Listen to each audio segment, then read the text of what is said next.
across the UK, online and on DAB. He has made a covenant with the night, and with the darkness he is in agreement. Uncut after-hours conversation for the up-all-night generation.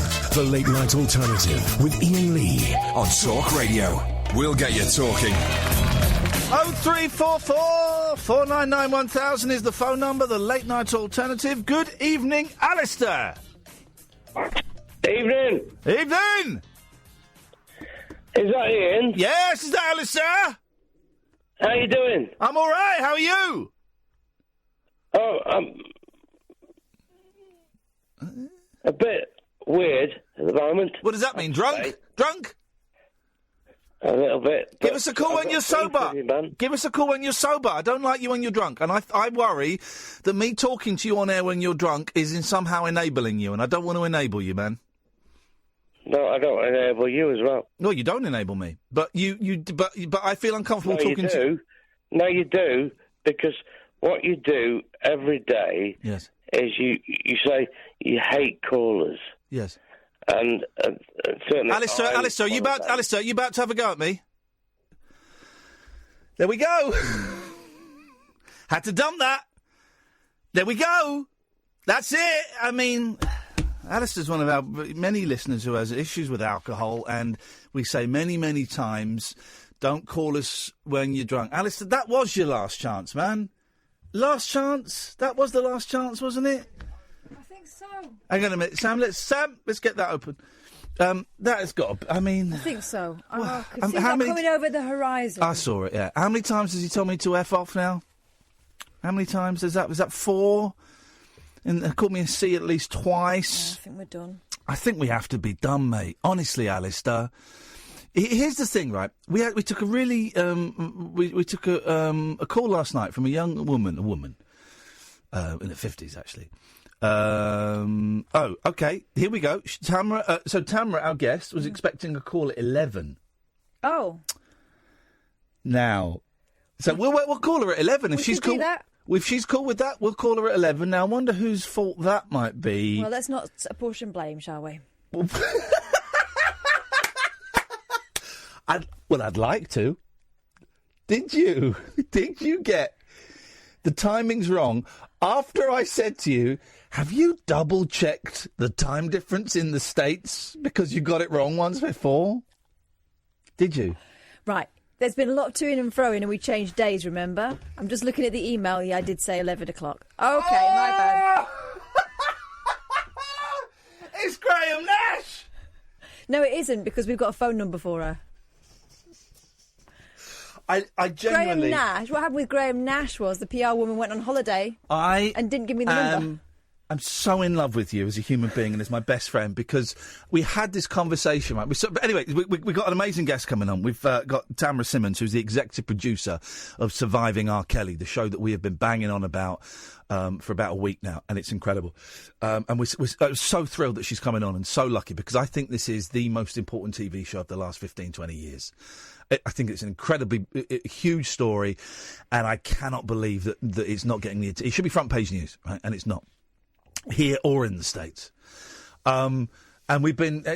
Catherine has been talking with Tamra and people in Tamra's office for the last week or so. She said, right, we're all set. I said, I don't want to bully you, but can you just double-check you got the time difference right? Yeah. So, because once before you didn't get... I did, right. I got the time difference right. What I got wrong was having a sleep in between. Tamra's coming on at 11 to talk about Surviving R. Kelly, which is the most incredible show. Here's the thing, right? Late Night Alternative, I'm Iain Lee. Who-yo? Catherine Boyle. This is a show about fun and laughter and joy, and it's celebratory, and we have some wonderful, wonderful guests and some wonderful, wonderful comedy themes. We're going to carry on with the heavy petting zoo tonight, which was fun and was vulgar and was rude and was naughty, and I know a lot of you liked. But then we also talk about mental health. I talk about my mental health, about my divorce, and kind of like that. And it's not, the show isn't all about that. It was maybe 18 months ago. It got a bit heavy, and we kind of knocked that on the head when we got the figures in. But this is a real... I don't want to say this is a safe space, but to a certain extent it is, in as much as people can phone us up and at their lowest point, and we will not turn them away, all right? And we will do our best to help them in the tiny, tiny way we can. We had that phone call with Chris before Christmas that kind of got a lot of press, and I don't quite know why it got so much press, because we've done stuff like that before. But, you know, a guy who was dying, and we held his hand through the radio until the police came and found him and saved his life, OK? And we had a call last night from a woman who was really struggling, and was in a lot of pain, and was suicidal, was talking about killing herself. And we had so many. I'm off Twitter. I've deleted my Twitter. If you're wondering, it's gone. It will come back. It's not a permanent thing. So when it does come back, don't go, it's coming back. But right now, I'm really enjoying not having that Twitter account. But I did notice via my other Twitter account, for my record company, so many lovely tweets from people saying, "Oh, well done for talking to Caroline, wasn't it, last night? Thanks for that." And then there's just like one or two absolute a-holes. A guy called Antsky. Deleted it straight away. And then blocked me. Yeah. Oh, is this Iain fishing for his next clickbait thing? It doesn't matter if this one dies, the next one, another one will come on. Clickbait. What a disgusting attitude from a scumbag. Here's the thing, because that tweet, I saw it because it came up on the screen here. And it really played in my mind. It's one person, one other person. It's a real minority. I know that. And I know most of you are cool with the fact that people can phone in when they're at their lowest. And some of you can't listen to that and you switch off. Some of you don't want to listen to it because you find it boring. You switch off. That's fine, man. Some of you listen because it's gripping and you want to hear the humanity. That's fine, right? We probably lose listeners because we do stuff like that. But here's the thing, Antsky and the other naysayers. Do you think I enjoy taking those calls? This is what I've been thinking about all day. Do you think I enjoy talking to a bloke who's taken an overdose and for at least 30% of that call I thought he was dead? Do you think I enjoy that? That call last night with that poor woman, right, who was in a lot of pain. Do you think I enjoyed that? That I was sat there going, here we go. That was horrendous for me. That was horrendous. No, it's not in any way criticism of Caroline, by the way. If you're listening, I would like you to call in again, actually.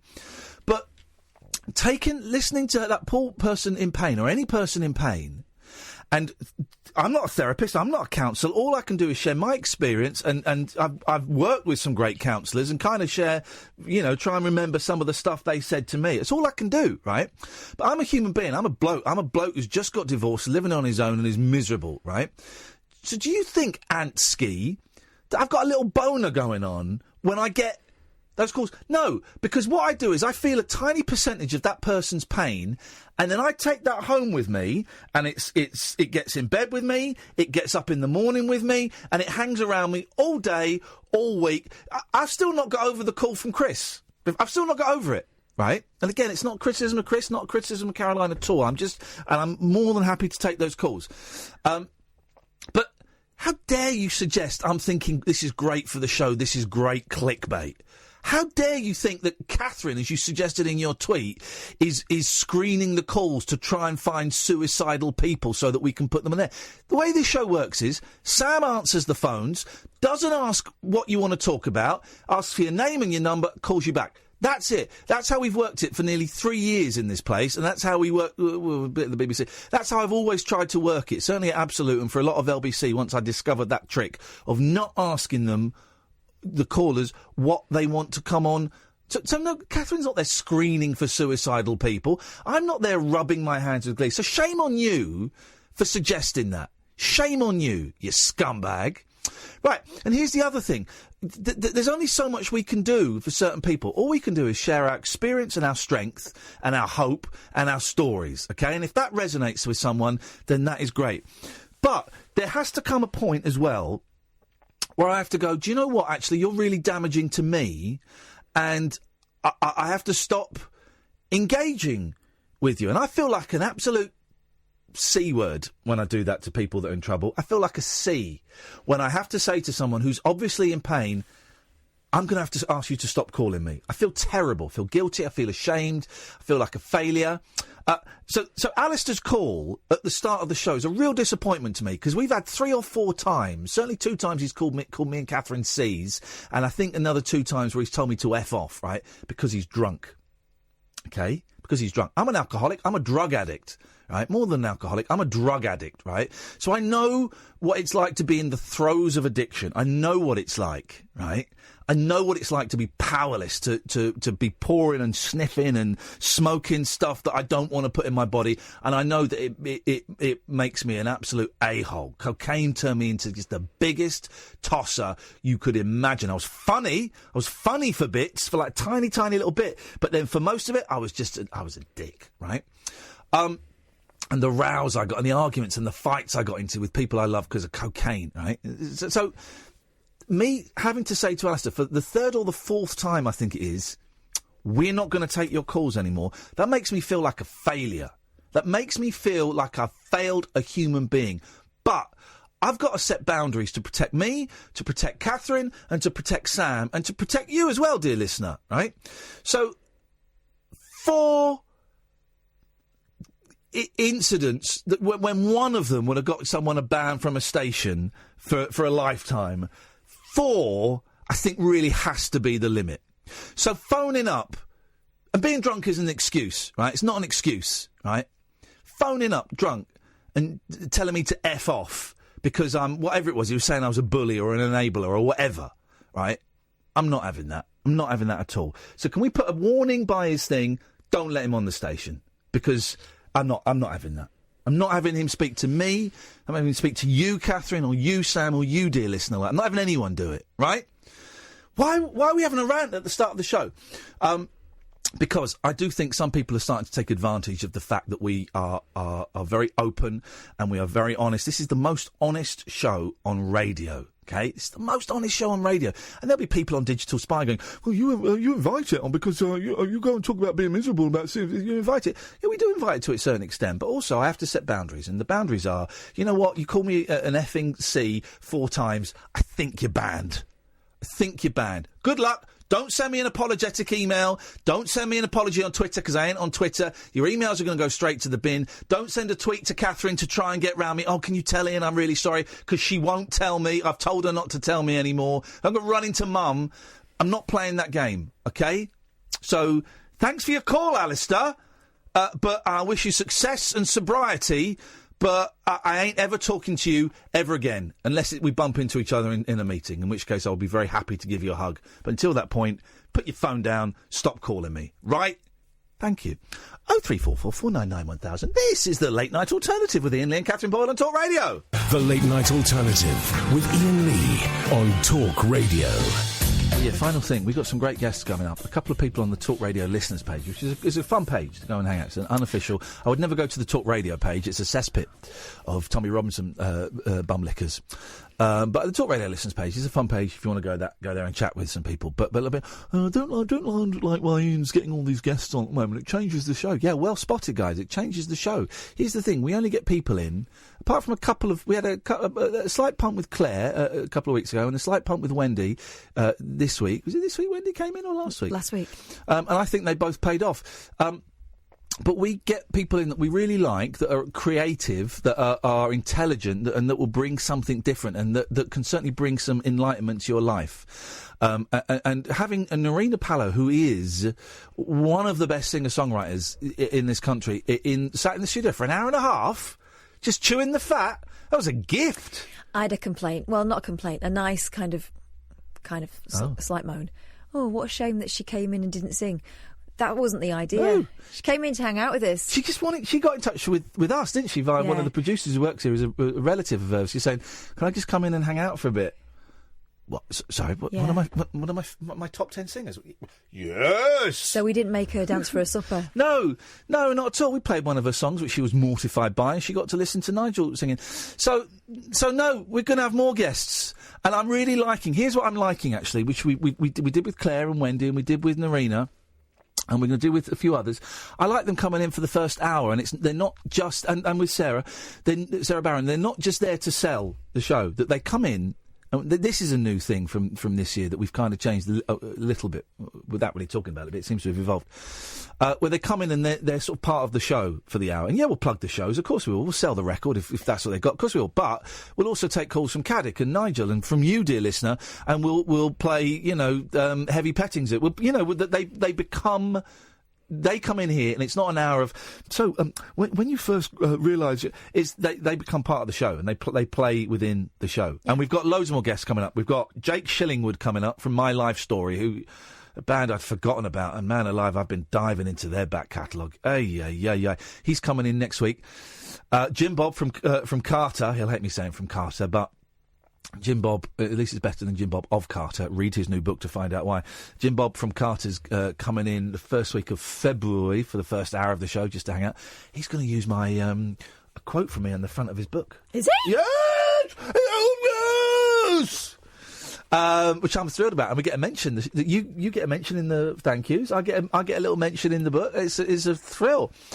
So they're coming in, and we've got a few more people like that who are going to come in because they're funny. I mean, Jake Shillingford's coming in. He's not got a new album out until the summer. He's just going to come in and have a chat, just because I'd forgotten that 20 years ago I was a massive fan, and then just this weekend, it was like, oh my God, My Life Story. What a great band. Are they still great? Let me check. Flipping hell, they're amazing. So.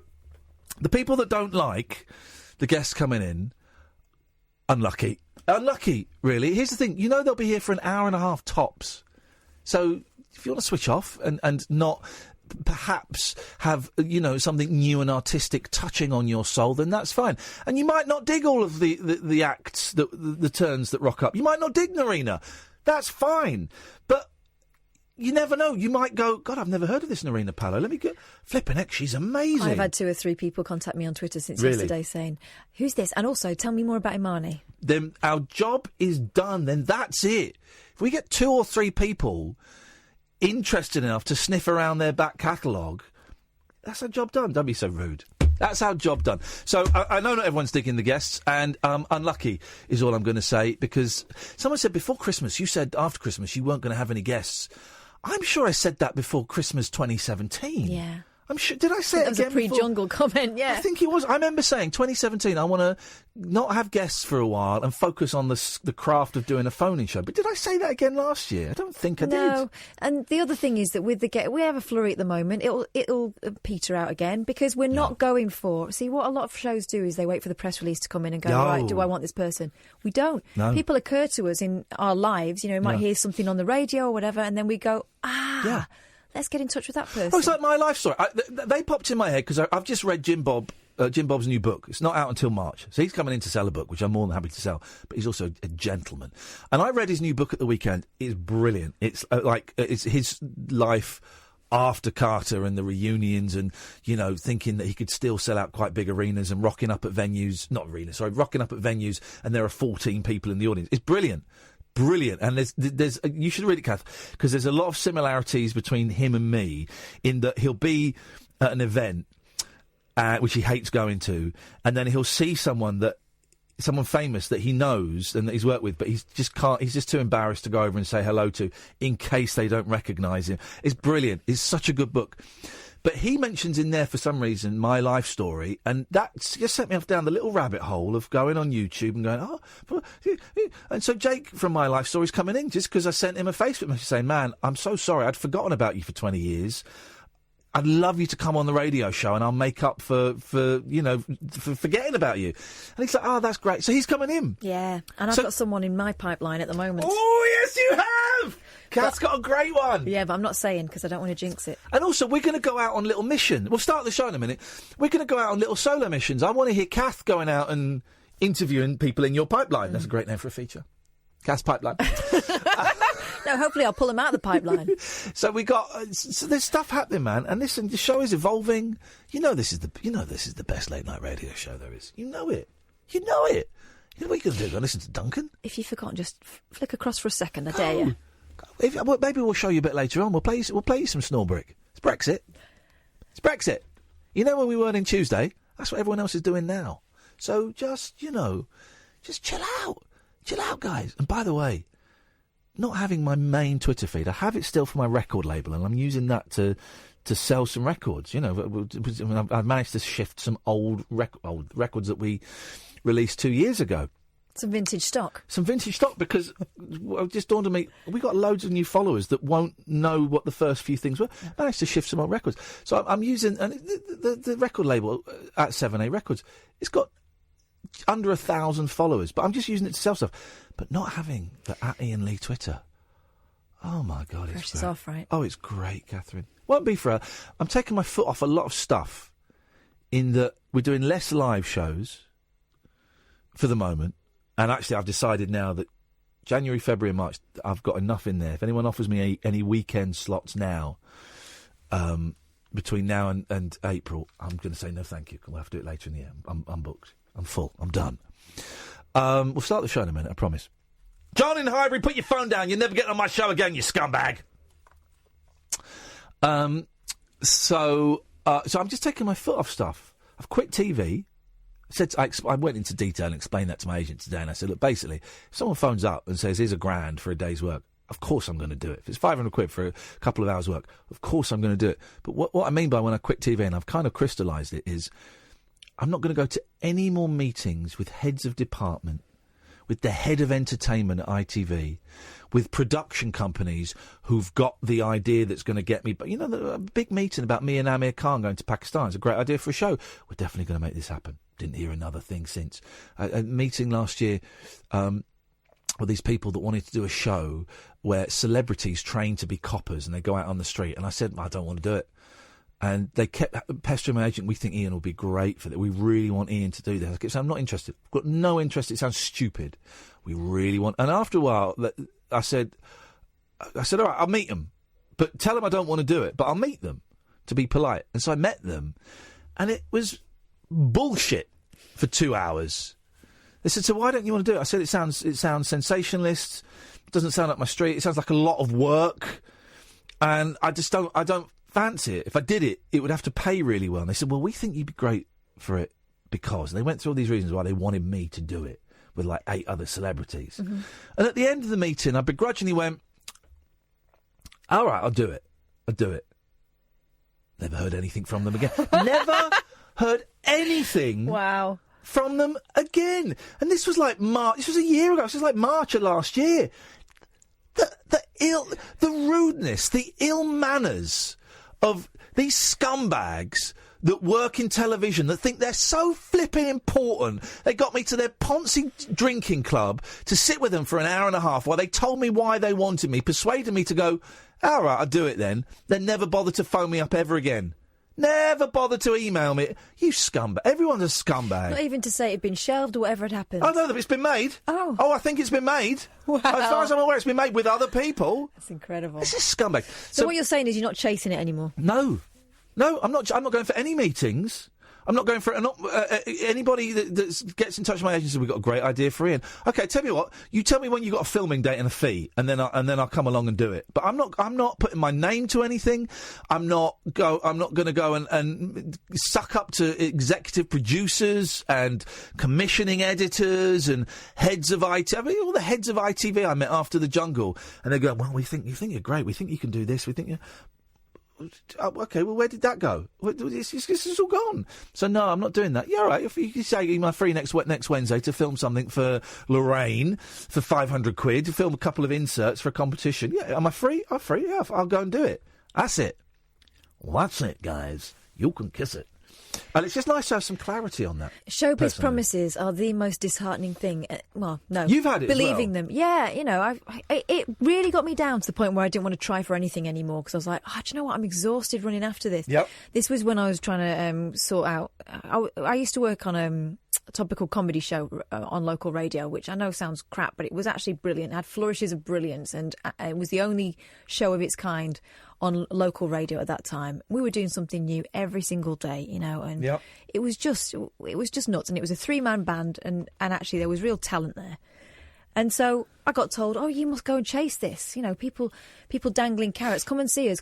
And I'd go, nothing. You know, half the time the person that invited me over there wasn't there, and I got speaking to someone who had no clue why I was there at all. Yep.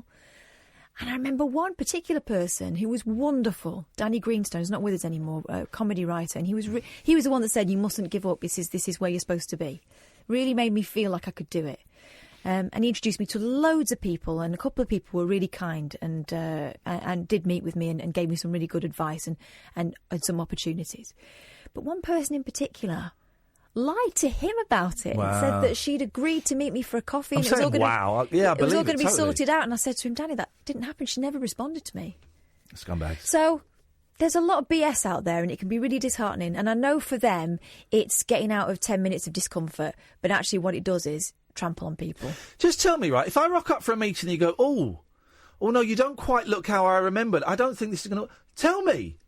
If it's a punt, if you're going, well, listen, we've got this great idea and it's kind of 40-60 that it might not... tell me. Don't go, we're going to make this is going to be great, we want you to be part of it, this is going to happen, we're looking at September, October.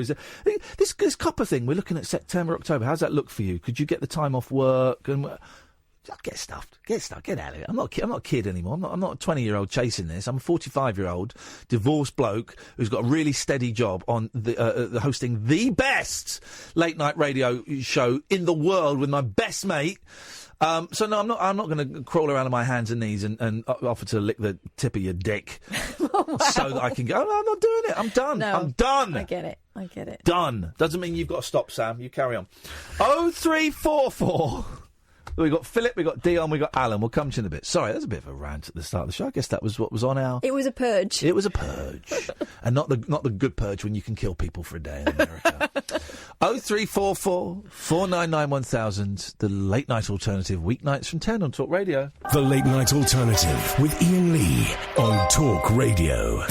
OK, let's crack on with the show. So at 11 o'clock, we've got Tamra Simmons, who's the executive producer of what I think is the most important TV show of this century, I would say, so far. I can't think of one that's been, not just because about the specific subject of R. Kelly, but also about the treatment of black women, the abuse of women in general, and the ability... We've learnt nothing after Savile. We've learnt nothing. The other interesting thing is, and it's something that keeps coming up, particularly on this show, because I know that it's an area that we're interested in, but the complicity of the pop industry There we go. in protecting some people over others. So we're talking to Tamra at 11 o'clock, and I cannot wait. Let's go to these calls we've been waiting for ages. Good evening, Philip.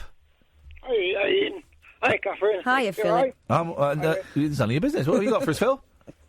I'd just like to plug you for saving lives. You and me? Yeah, go on. Yeah, because how can I put it? Go on. Put it straight in. We help me out a lot. Have you been struggling a bit? Is that what you're trying to say? Yeah. Really? I'm sorry to hear that, brother. That sucks. I'm coming out the good end of, you know what I mean? Things are on the up. I've been listening to you since August last year. Yeah. And when I got that call, Chris. Yeah. And I phoned you up next day. Thank you. Just keep up the good work, mate.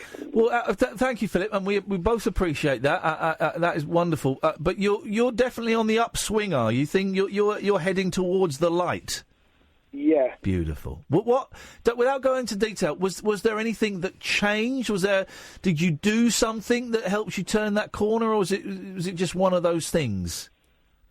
No, I had a lot of things on my plate. Yeah. And I couldn't cope at once. So did you push some of the things off the plate? Yeah. That's what it's all about. That's what I'm learning. Push some of those things off the plate. Clear some space on the plate. Yeah, you've got to clear your head, haven't you? You have to. You have to. To get the other information in. And then it works. Well, Philip, thank you so much for your call. I'm so, me and Kath, honestly, are humbled that listening to this rubbish, two idiots talking rubbish, that's all the show is. That's what it should be called. Well, steady on. No, One idiot. Don't be so hard on yourself, Catherine. But the fact that people listening to this and it kind of helps them through a little bit of darkness, then that makes my day and that makes it worthwhile, Philip. So thank you for sharing that, mate. It's okay. What about R. Kelly? Is he going to get fined or what? Well, I hope he's going to go to prison. You listen after 11. He's I nearly made light of it then by saying he's a very naughty man. He's not. He's a sex criminal and he's an abuser of women and it's horrendous. So hopefully, one of the questions we're going to ask Tamra Simmons, the executive producer, is why is he not in prison? Because I just can't understand it. Why aren't you coming up in papers though? Say that again. Why aren't you coming up in newspapers? Why what? Why aren't you coming up in newspapers? It's bad. Well, he is bad. He's very bad. You want to watch the series, Philip? Go and watch the series, Surviving R. Kelly. It's a shocker. Thank you for your call. Let's go to Alan Caddick. Hi, boss. Hi, Kath. Where are you? I'm in the bedroom. Where's your phone? I'm on my mobile.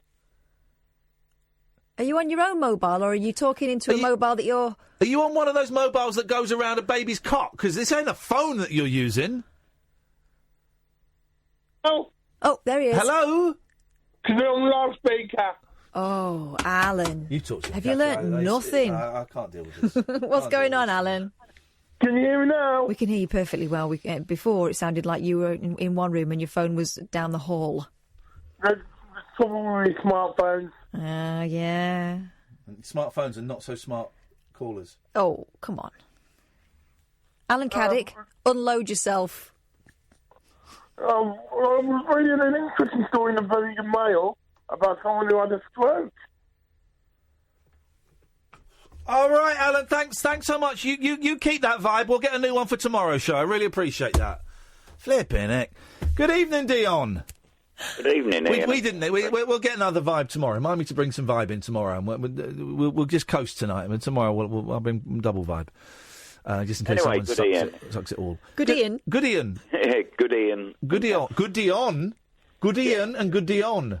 Yeah, I thought I'd listen to the whole show, and I'm fed up with all the other stations. Yes, they suck. Stop listening to BBC London. It sucks. Brexit and this and that. Yeah. And, PC correctness and everything. That's why I'm listening. Because this show, you're saying this show is not politically correct? No. Here we go. Here's a question. What is political correctness? I don't know. Because you said it, so I thought you might know. I don't know. You said it. Just, I'm trying to say something straight now, which should be... Can't say straight. Rather than calling someone obese, I'd rather say, well, you're fat. Okay, well, you can say that. I think I should be able to say it. You can't. No, you can say it. Why can't you say it? And why does political correctness stop you saying it? Because the BBC don't like you saying it. Are the BBC on your shoulder all the time, then? Not really, no, I don't really... Well, here's the thing. Now, you can say it, but they may not like you saying it. You can say it to me, but I may not like you saying it. But no one's stopping you saying it. But you have to accept that with certain words, there comes there's great responsibility. With certain words, you can say stuff. You can come on here and slag off Christians and slag off Muslims if you want. But if you do it in a way that is offensive, then I will step in and pick you up. Now that's not political correctness. That's manners. No, but I'm quite I don't like upsetting people. I'm quite nice. I'm okay. Well then, but okay. Well then, if you know that, and fat's an odd one, right? But if you, let's stick with it because that's the one you used. If you know that the word fat upsets some people, and you're a nice bloke, yeah, then why would you want to say fat? I wouldn't. I would say you're on the large side. But you just said, but your whole... I know these arguments are kind of pointless with you, but you said your whole argument was that you want to say fat, but you can't... I was trying to think of something, or it's just that these days I can't say anything. Yes, you can. We've literally just proven that you can. You can say anything, but there will... But with a lot of language, there will be consequences. I know, so you have to be careful what you're saying. Weren't you careful before? Yeah, I don't like to upset people. Oh, no problem then. But the BBC doesn't necessarily... Anyway, yeah, I know. I just said it as an example. Okay. Anyway, well, you're through to the politically incorrect... I know. I'm a big fan of political correctness. You're on about books with fingers and that. Sorry? I ordered a book yesterday. Books with fingers? Chris Difford. What's that got to do with fingers? Chris Difford. You said books with fingers? You did, yeah. Squeeze. Okay, I'm tripping. Just saying words now. Yeah, the Chris Difford book, Some Fantastic Place. Great book. That's it. I've ordered it yesterday. Good. It's a great book. You'll love it. Read it. Yeah, I know. I've heard so many people have said, and I love Squeeze. I grew up with them. Oh, did you? What? My era. Did you go to school with them? No, I was sort of 70s. I saw them in a few pubs in North London. Yeah, it was my era. I'm 60. So you can't say Squeeze anymore, can you, because of the Me Too campaign? That's true. It's political correctness gone mad. Can you repeat that, please? Yeah? I can't say Squeeze. You're not allowed to say Squeeze anymore because of the Me Too campaign and political correctness gone mad. Oh, you're having a laugh. No, I'm not. That's true. You can't say Squeeze. Sexist. Sexual harassment, isn't it? I was listening to your station earlier today. Oh, yeah. Well, it's nothing to do with us. They us. were on about the new Gillette advert, the Me Too. Yeah, it's good, that, isn't it? I don't know. I don't use Gillette. Well, so it's only bad for rapists. Huh? Sorry, what? Just don't be... That escalated quickly. No, but that's what they're saying. Don't be a dick. Here's the thing, right? Gillette, as we all know, is the best that a man can get. Yeah. We know that. So let's just go and buy it. Thank you, Dion. I've not seen the advert. I've got no interest in the advert. I couldn't care less about the advert. It's in all the papers. Oh, it's advert. Oh, Piers Morgan doesn't like the advert. Oh, such and such likes the advert. Oh, it's about toxic masculinity. Oh, it's an advert. It's for razor blades. It's for razor blades. And that advert was made up by a bunch of tossers in suits in some the 50th floor of some skyscraper somewhere. Going, man, no, let's. What's the scientific formula for creating, some kind of controversy around an advert? Well, but it's they know that certain people are triggered by the idea of Me Too, and it sets certain people on edge because they think it's an assault on masculinity. It's not.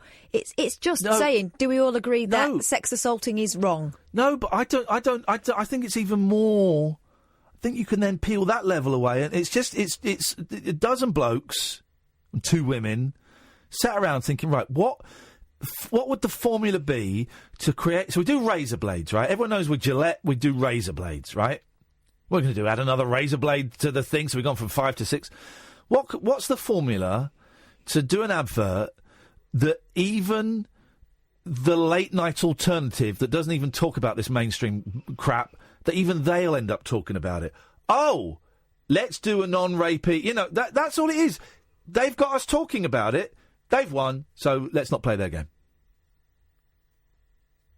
I wasn't even talking about the advert.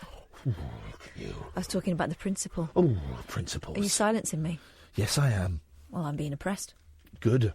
I don't like it. No, you don't, do you? No. Well, imagine how I feel as a white heterosexual male for the last 45 years of my life. I can't imagine being at the top of the pile. No, you can't, but you'd love to be at the top of the pile. I would. One day I will be. Yeah, well, one day you won't be. Stamp on you. You'd like that, you pervert. You'd love Not sure where this conversation's going, so I think we should probably take a break. Take a trip into the alternate reality of late night radio. I think I'm in something like the Matrix, and so are you. The Late Night Alternative. Hello. With Iain Lee. Is there anybody out there? On Talk Radio. Hello. Of course, when Alistar... I got some 2 new sound effects, and when Alistar swore at me earlier on, what I should have played was... Oh, why is it not working? Is my computer on? There we go. Okay, this is what I should have played. Language, Timothy. Say something silly. Go on. Well, you normally do it all the time. So I'm just thinking of something specifically silly. Because I've got a great one for you. This is a great little clip. A biddly biddly bong. Catherine, you're such a twat.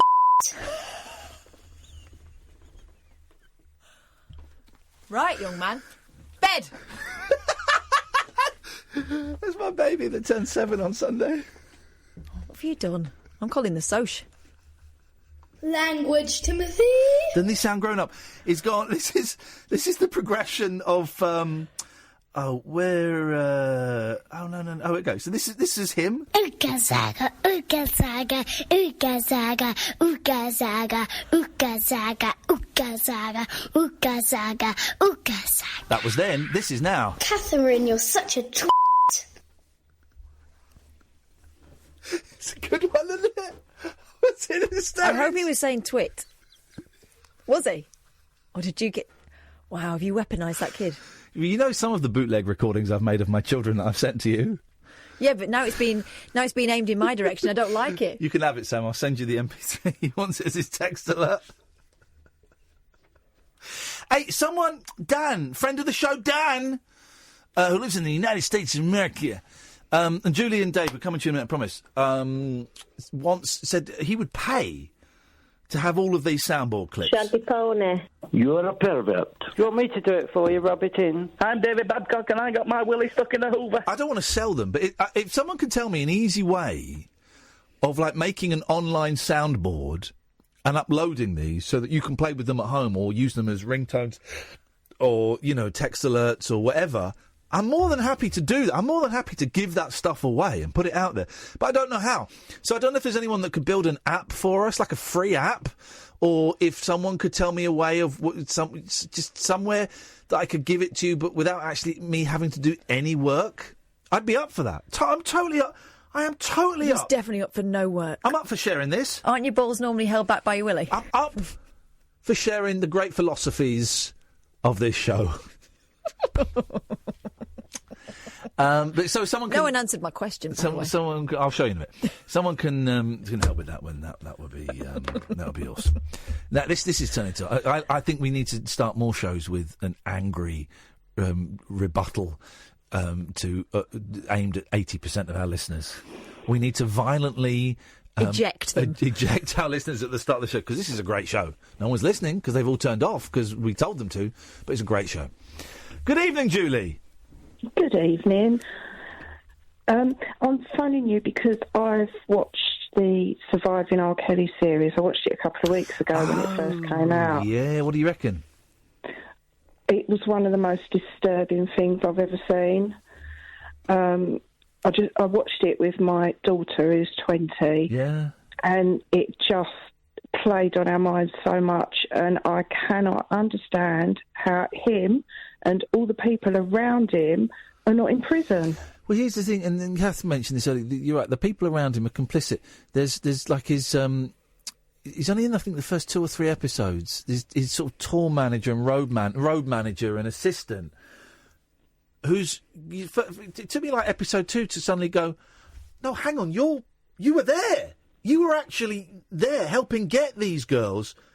You're as involved as he is. And also, someone's keeping them in those rooms, and it's not just him. They're frightened to use the phone. You know, it can't be just him. It was just... of course it's not just him. And even that guy who was boasting that he'd forged... was it Aaliyah, her name? Forged her age on the marriage certificate. That's the guy I was talking about, yeah. How can they get away with it? Well, and this is the thing, and then we've got Tamra Simmons coming on, who's the exec producer of it. And this is the overriding question: is I do not understand how he is not in prison. Now, maybe obviously the whole sex videotape thing, he managed to get away with that. Okay, yeah, and maybe it's as simple as no one else has pressed charges against him since. Maybe it's as simple as that. I don't know.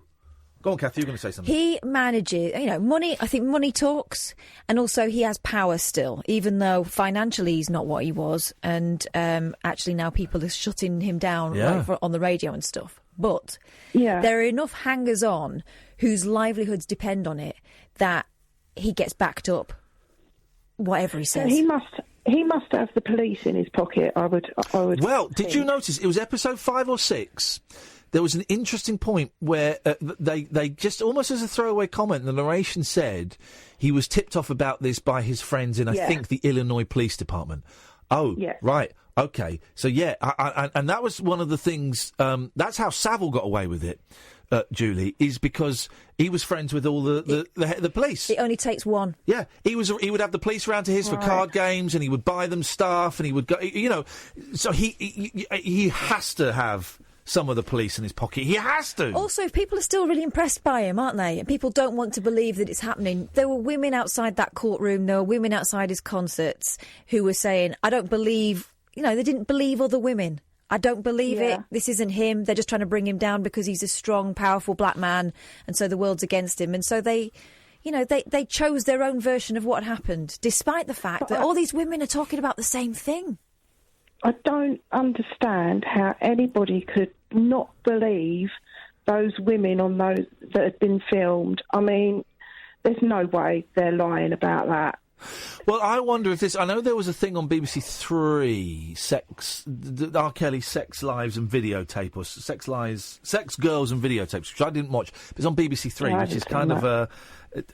Okay, again, it's not a mainstream channel really. So maybe this documentary is the first time that all of these women, have told their stories together. You know, if one girl comes forward, this argument doesn't hold much water. So, one girl comes forward, she's lying. A year later, another girl kind of pops up in a small little story in the paper, that don't believe. But when you've got woman after woman after woman after woman, and parent and his ex-wife and his ex-wife and his parent children and stuff like that, when you've got them just bang, bang, bang, all together, all cut together, then you have to believe it. You have to believe it when you see it like that. But surely they're going to do something now. Well, now this has come out. I've seen a few stories in the online press in this country of things that are sort of trickling through, like the woman who says that he gave her herpes, and But here's the thing as that's well. That's what they're going for. Those bits in America, more so than here.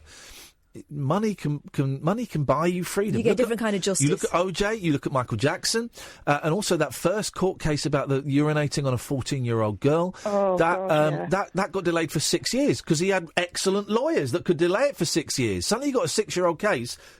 She's not 14, she's 20. The excitement and the furore has died down. So he gets another case, he can delay it for years. And money can buy you freedom in America. The whole justice system is bent over there. Do you think he'd have got away with it like that over here?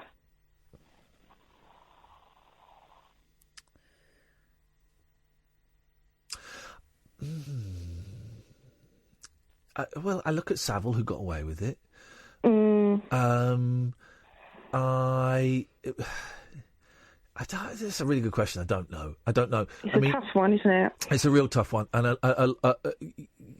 eventually you would like to think so, but Gary Glitter didn't go to prison. He went to prison for child pornography in the 90s, I think, but he didn't go to prison for actual rape until about 5 years ago, and Rolf Harris didn't go to prison until about 5 years ago, and Stuart Hall didn't go to prison until about 5 years ago. So, and that's, decades after it started with those men. When you said that, I was going to say there is a racial dynamic in America that is different from the one here, but I'm not sure how different it is. Yeah, it is. It's a fine line, isn't it? I'm really not sure. What was it like? Listen, I'm coming at it from a bloke. I'm a bloke watching it, and I don't have daughters. But what was it like watching it with your 20-year-old daughter, who's not much older than a lot of the women, a lot of the young girls in that programme? It was very interesting because there's things that have happened to both myself and my daughter in our lives that would relate to that. Yeah. And so I was quite concerned about her watching it. But I'm glad she did, because women, young girls, get accused of lying all the time about things like this, and it made her see that she weren't the only one. Julie, I really appreciate your call and sharing that with us, and lots of love to you and your daughter, and keep listening, because after 11 we're going to speak to Tamra, the executive producer, and hopefully we might get a few questions answered, as where we're both scratching our heads a little bit. Okay, right. Thanks a lot. Oh, thank you, Julie. Thanks, I really appreciate that. That was a great call. Thank you very much indeed. Dave. Hello. We've not got much time, Dave. I know, but I've only got a few entries for the heavy petting zoo. Go on, do it. Go on. Bit inappropriate, but that's. I know, but go on. What you got? Clam. Yep. Is a clam alive? Clam is a rock, though, isn't it? No, they're fish. It's a mollusk, isn't it? Clam, yep. Mollusk, yeah. Yep. Snapper. Jesus Christ. Yes.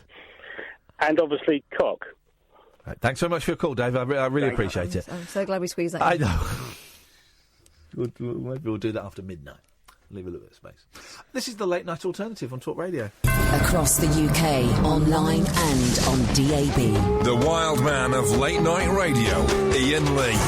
differently interesting nocturnal emissions from a legend of late-night radio. On air and off the leash. The Late Night Alternative with Iain Lee. On Talk Radio. We'll get you talking. Evening, dear listener. It's Iain Lee, and you are... Catherine Boyle. Welcome.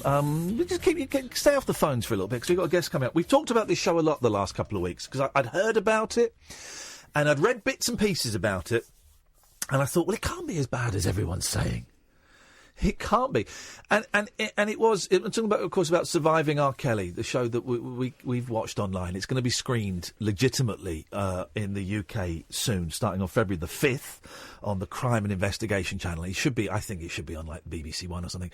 To me, it is the most... excuse me. I think it's the most important TV show of the last 15 years. It's an incredible story of abuse of power, of abuse of fame, of abuse of women...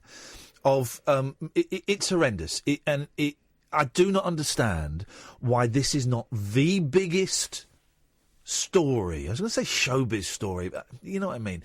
I don't understand why this is not the biggest story at the moment. And it's an incredible series. Some of you might find it triggering. It's very upsetting. It's very graphic in its description. But I think it's really, really important. I'm so thrilled that we've got the executive producer. We've got Tamra Simmons on the line from America. Good evening, Tamra. Good evening. How are you guys? We're really good. We're really sorry that we called you up an hour early. That's totally my fault.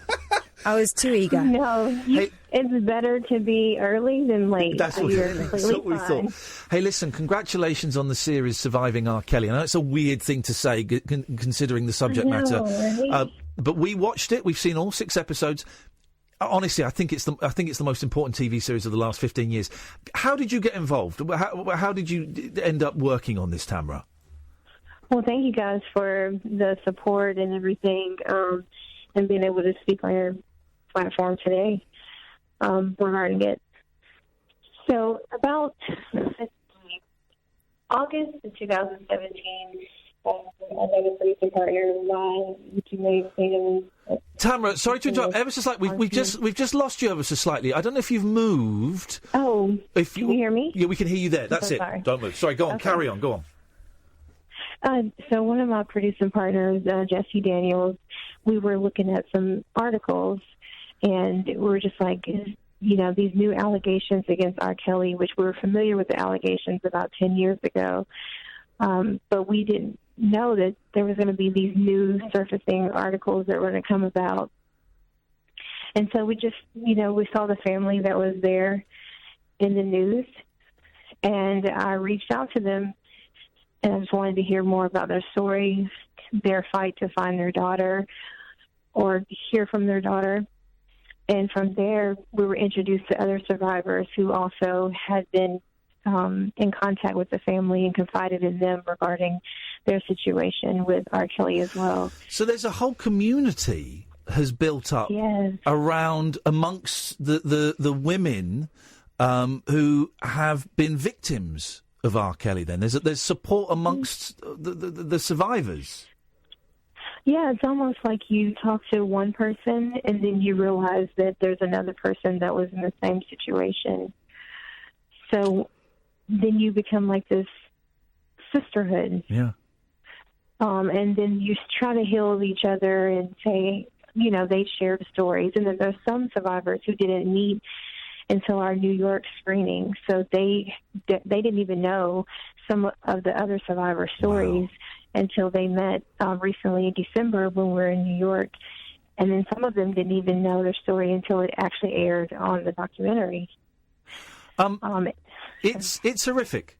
It's horrific. Let me put it in context from my point of view. I was aware of the sex tape allegation, and that demeans what it is. It's video footage of R. Kelly paying and sexually abusing and urinating on a 14-year-old girl. And I was aware of that when it happened. And then that story kind of went out. I don't know about you, Catherine. It kind of went out of my focus, and I thought that had been resolved legally. I don't really know what that means by that. But I thought that was that. Maybe they proved it wasn't him. His career continued, and it seemed like he hadn't been harmed by it at all. So, over here you can be forgiven for thinking, oh, well, then that's that then. But watching your documentary, it turns out that I mean, he managed to use the kind of "it wasn't me" defence and get away with it, even though there are people who know the girl in question who say, that is my friend, that is my family member. I mean, it's just... we just can't work out why this guy's not in prison. Well, that's the question, Tamra. Why is he not in prison? Well, I think, as you can see in the documentary, one of the jurors had stated regarding why these women couldn't be trusted. Yeah. And it was basically off the exterior of their person. So they said, oh, you have those kind of clothes on, you have those kind of shoes on, you look like that, we don't believe you. There's no way that this man with so much money, power, and fame could do anything like that to someone like you. And one of the big things, I was reading this on Twitter, and it does get mentioned, I think, in episode 5 or 6 of the show, is that it's because they're black girls. It's because they were black girls. Now, if he were locking up, holding prisoner, having sex with white girls of 14, 15, 16, then the police would kind of swoop down on him, and this would be a huge thing. Because it's black girls... it doesn't matter so much. Do you buy that theory, Tamra? Well, you have, campaigns like Me Too movement and Color for Change. That is the reason why those organizations are in existence today, to kind of help, put a barrier. Actually, I'm sorry, not to help put a barrier, but to destroy the barrier where the black girls' voices don't matter. So I do believe that race has been a factor in the past, and we do believe that if these women were of a different race, that there may be a different outcome today. Maybe 10 years ago, if it was a different woman, these women would not be in the situation that they're in currently today. There was also the suggestion, Tamra, in the documentary that, elements of the black community actually were complicit because they were protecting this guy. It was kind of, here's a guy who's done well, everyone's out to get him. And we heard that over and over again from women outside his concerts and outside the courtroom. Yeah, and that's pretty much in the black community. You've listened to this man's music for 20-something years, and he's been a part of your family culture. So there was a sense of that. It's almost like we know him, we don't know you. Right. And there's no way. It's still, they look at the survivors and they say, oh, there's no way he would be with that person. There is actually some beauty in this show, and the beauty is the dignity with which the young women who have been abused by R. Kelly, with which they speak. The dignity. I'll tell you the couple that really struck me. I mean, they all struck me, but the two that really got me, Alice and Angelo Clary, whose daughter Azriel, she's been sort of. I don't know what to say. Do I say prisoner? Yeah. She's been in the R. Kelly cult for 3 years, and they've not seen her for 3 years. And the dignity with which Alice and Angelo conduct themselves, as a dad, I can't even begin to imagine what that's like for them. Yeah, and that's what Angelo has stated, even in the documentary and in his interviews. He has stated that he felt less of a man because here he is, this father who had a great relationship with his daughter, and this man could just come in and do this and destroy their family. And that was another thing that was said outside the courtroom by the supporters, which was, why are these girls being allowed to do that? Where are their parents? Actually, a lot of these people did have really loving families around them, and he still managed to manipulate them. And that was something that was really underlined by the documentary. I mean, Iain and I were watching Alice and Angelo go to the studio, that part, in the final part, and I'm not going to spoil it, but it broke our hearts because we were rooting for them. Yeah. Yeah, and they're still fighting for her today, but, at the time, they're just like, this is our daughter's career, and what you don't see in the documentary is, they told her, you can't be with this man while we're not around, and gave her certain rules. But, of course, she's a teenager, and she broke those rules. I have to say, sorry, go on, carry on, Tamra. Sorry, finish your point. I was just going to say he took advantage of that. Yeah. Listen, we don't want to give any spoilers. Again, is another strange word, but there are a few fist, pumping the air moments, and without ruining it for people that are going to watch it, and we'll tell people where they can watch it again in a bit. But it's Michelle Kramer, isn't it, who goes to the hotel where she thinks her daughter Dominique is staying? Have I got that right? That's the right mum, isn't it? Yes, Michelle Kramer. She's what a legend. Dominique's mom. Yeah, that's what she said. I had no idea people, was going to respond to her the way that they have. But even while filming that, we didn't even know that was going to happen. And I'm not trying to ruin it for anyone else. No, exactly, and we're not going to ruin it. But we were watching that episode, literally on the. We both leaned forward on the edge of our seats. And I mean, they're all everybody in there is a hero. All of the women, all of the parents are heroes. But man alive, when she got the cojones to go and do what she did, oh my God! And that's it, isn't it? These aren't girls, these aren't kids that have been abandoned by their parents, as Catherine said. These aren't girls on the fringes of society, vulnerable girls looking for love. These are kids who come from good households with parents that love them. Yes, and, whenever you turn a certain age, you're going to want your freedom and that sort of thing. Yeah. So, you can see how, in the documentary, how Michelle was trying to allow her daughter to have that freedom, and then why that freedom, she wished that she never did that. But at the same time, she's still thankful that she has a relationship with her daughter. Yeah, there's no point in blaming the survivors. Actually, the person who's done wrong, it's quite obvious who's done wrong in this scenario. Because I think this aired a couple of weeks ago in the States. It's about to start airing over here on the 5th of February. What has been the reaction, and what, if anything, has changed over there? Well, here in the U.S., you can see that there's so much support that's coming from celebrities such as like Jada Pinkett Smith and rappers and, Celine Dion taking her music down and things like that. So it's been an overwhelming response in support of these women. And the women are just thankful because they didn't know how people were going to take this. Wow. They didn't know if they were going to accept what they said or anything. Very brave of them. You're right. You're very brave of them to come forward and to sit in that chair in front of the camera and share really intimate, personal details of abuse, knowing that there is a chance that there will be people watching going, well, this is rubbish. Mm-hmm. She's obviously making this up. And one particular woman, Sparkle, has lost family, contact with her family as a result of speaking out, but she continues to do so, and that just is testimony to the passion involved in this, and she just feels, I know that she particularly feels responsible. She could never have foreseen what happened there. I just think they're all remarkable women. And I noticed that, there are people who's still speaking out and saying, and R. Kelly, of course, is denying it all and suggesting that he's going to sue. But, he said that sort of stuff before. Tamra, has he sued you guys yet? Has R. Kelly sent you legal papers yet? Well, we've received several different things from his attorney, and of course our legal team is looking and vetting all of those, but nothing to stand on at this moment. Yeah, and for him to go to prison for these crimes, does it now take?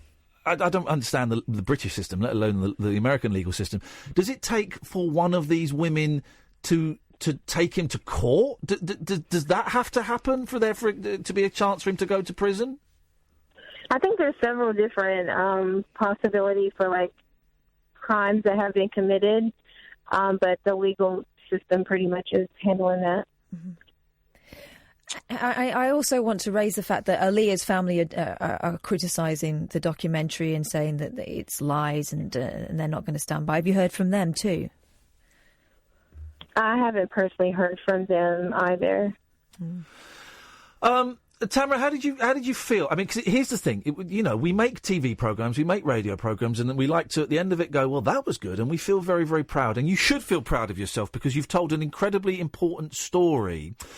But how do you feel about the series and about the impact and about the support that it's garnering? How do you feel about it, Tamra? I think we all were kind of overwhelmed with the amount of support that we've received from it. But I think at the same time we're happy for the survivors because it's allowing them to heal. Yeah. And so that there's like a sense of we're proud of ourselves to be able to convey such a story, but also happy for them because this allows them to be able to heal in places that they didn't even know that they were going to be able to. It must be so important for them to feel believed and that they've spoken. And yeah, they at first had some type of like, you know, they were like, what is this? How is this going to be perceived? Did I do the right thing? So they questioned themselves all the way up until I think the 3rd is when it aired here in the U.S. And so they were just like, we don't know what people are going to say. So they were texting and calling me on the 2nd, on the 1st, really nervous. Yeah, I bet. And they were like, you know, they were calling me saying, am I going to be in this episode? Or when am I going to come up? Just tell me when I'm going to come. So they were very anxious. Yeah.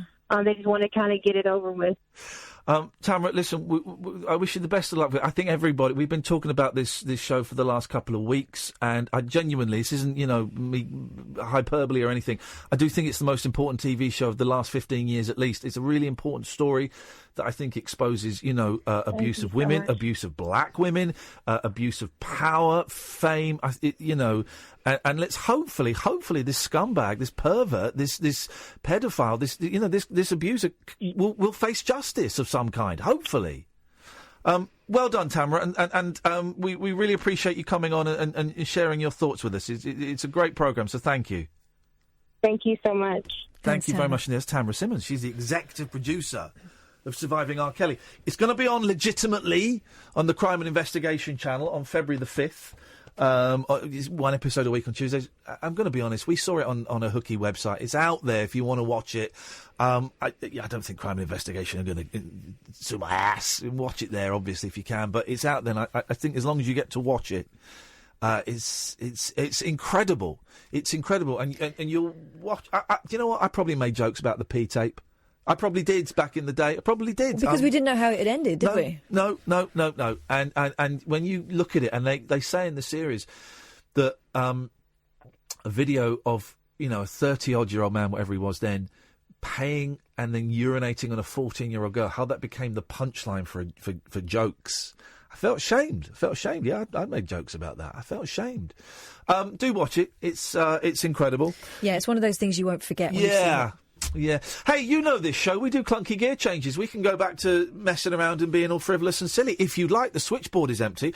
0344 499 1000, the late night alternative with Iain and Catherine on Talk Radio.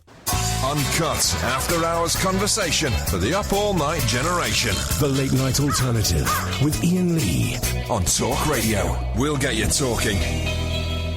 0344 499 1000, late night alternative, Talk Radio. I'm Iain Lee. She's Catherine Boyle. Sam's answering the phones. Feisty first hour, a little bit sparky. That's the way it goes. Give us a call about anything you want. You know, 0344 499 1000 is the telephone number. So I had a weird old thing. I've been to about this all week. On Monday, I got a knock at the door. And it was like a geezer was there. It was a geezer. Oh, gosh, you don't get many of those at the door. No. It was a geezer. All right, mate, yeah. He went straight into it. He didn't do the, don't worry, mate, I'm not selling anything. No, because he was selling something. Uh-huh. It was he went straight into spiel. And what it was, he was holding a framed photograph of a picture, a framed photograph of my house. It wasn't a framed photograph of a picture. It was a framed photograph of my house, but taken from high up in the sky. He went... Yeah, straight into it, and he didn't look at me, right? So it's like, you're me, and then he went, yeah, all right, mate. Listen, I've just been taking these aerial pictures of this, and we've been doing it for years. The house down there's got one from the 80s that I did, and we're doing it for a while. And this is your house, and I would have done it a bit sharper, and I would have gone a little bit higher. I do it with a drone, and basically I'm selling this one for 65 quid. You can get bigger ones, and he was doing this spiel. There's a picture of my house. I had absolutely no interest in this picture whatsoever. But he's framed it up. What if you didn't want it? Well, exactly. And he did the thing, and I went, do you know what, mate? I'm not really interested. Oh, well, okay, well, it's 65 quid. I mean, I could do it for 55 for you. I said, I'm really not interested. So then he went down to 45. Suddenly he's dropped 20 quid. The game is afoot, right? And I really wasn't interested, right? But there's a game, and it's afoot. and I can't say no to a game that is afoot. And so I went, I'll give you 20 for it.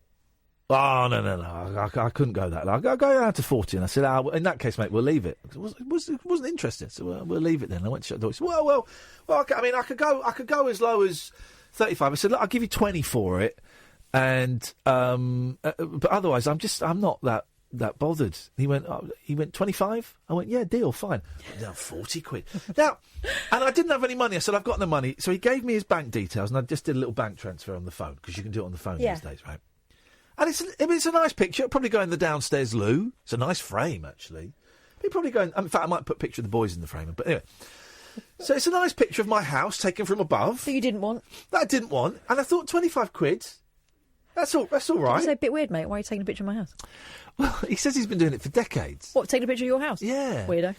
And I'll show it to you. I'll bring it. Well, I won't. I'll show it to you. I won't show it to the listeners, because then they'll triangulate and they'll kill me. But so I bought it, and then as I was making the bank transfer, I was thinking, there's a con here somewhere. Now, have I just been con? And I made the bank transfer, and I thought, is that the con, that now he's got my bank details? Well, no, of course not. He's not going to be able to, because I've made a payment. He's not going to be able to then go into my account and suck me off, suck all the money off. Pardon? He's not going to be able to go into my account and suck me dry. Oh, siphon you. You won't be able to siphon me off. You know, because people be able to empty your people can get in and they can just suck you dry. Yeah. They just clamp on and they suck and they suck and they suck until it's all gone. Yeah. Right. I thought, well, he can't do that. I thought, no, because it was a one-time only suckage, wasn't it? Yeah. Well, I made. In fact, you pushed out rather than him. Well, okay. I think he's trying a little bit too hard. We'll end on this one. I made a deposit. Left a deposit. So thinking, is that the? I thought, well, okay, he's got 25 quid out of me, but the frame's probably a tenner. Nah.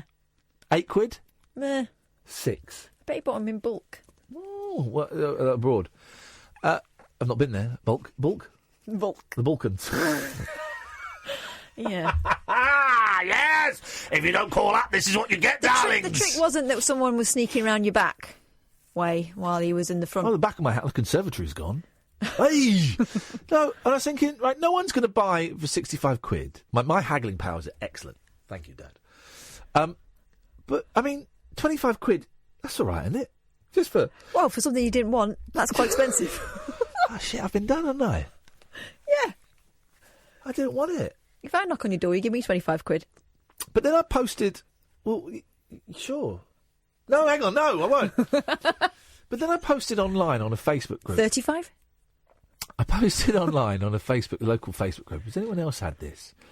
And then a couple of people said, oh, yeah, we've had that in that village for years. I live in a village. I'm a village guy now, country guy. He's a village person. And then someone said that they had one when they lived in Suffolk. And then I remembered, I'm remembering, my mum had a picture of the top of her house. This is before drones, so this must have been a helicopter shot. My mum had a picture of... So, hang on a minute. Is there a network of dodgepot geezers with either drones, or are they doing it from, like, satellite technology? Google Maps. Right, this is the phone. You could just get it off Google Maps. You absolute plum. This is the phone in, right? Have you, and this is probably more appropriate, have your mum and dad got an aerial picture of their house that was sold to them by a geezer on the doorstep? Let's find out what the hell is going on here. This is the story. What the hell is going on with these guys?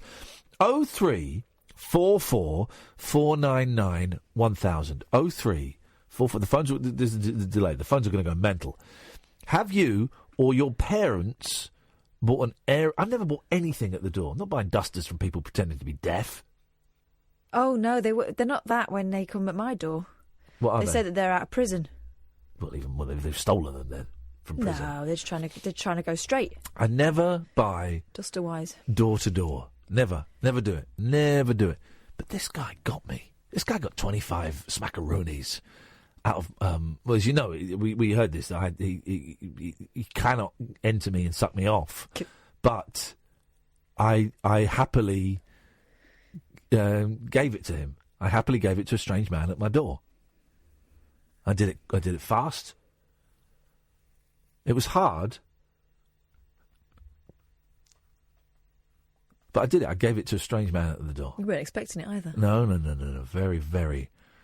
It was hard, actually. It was very hard. Imagine if you'd been ready for him. But it didn't take long.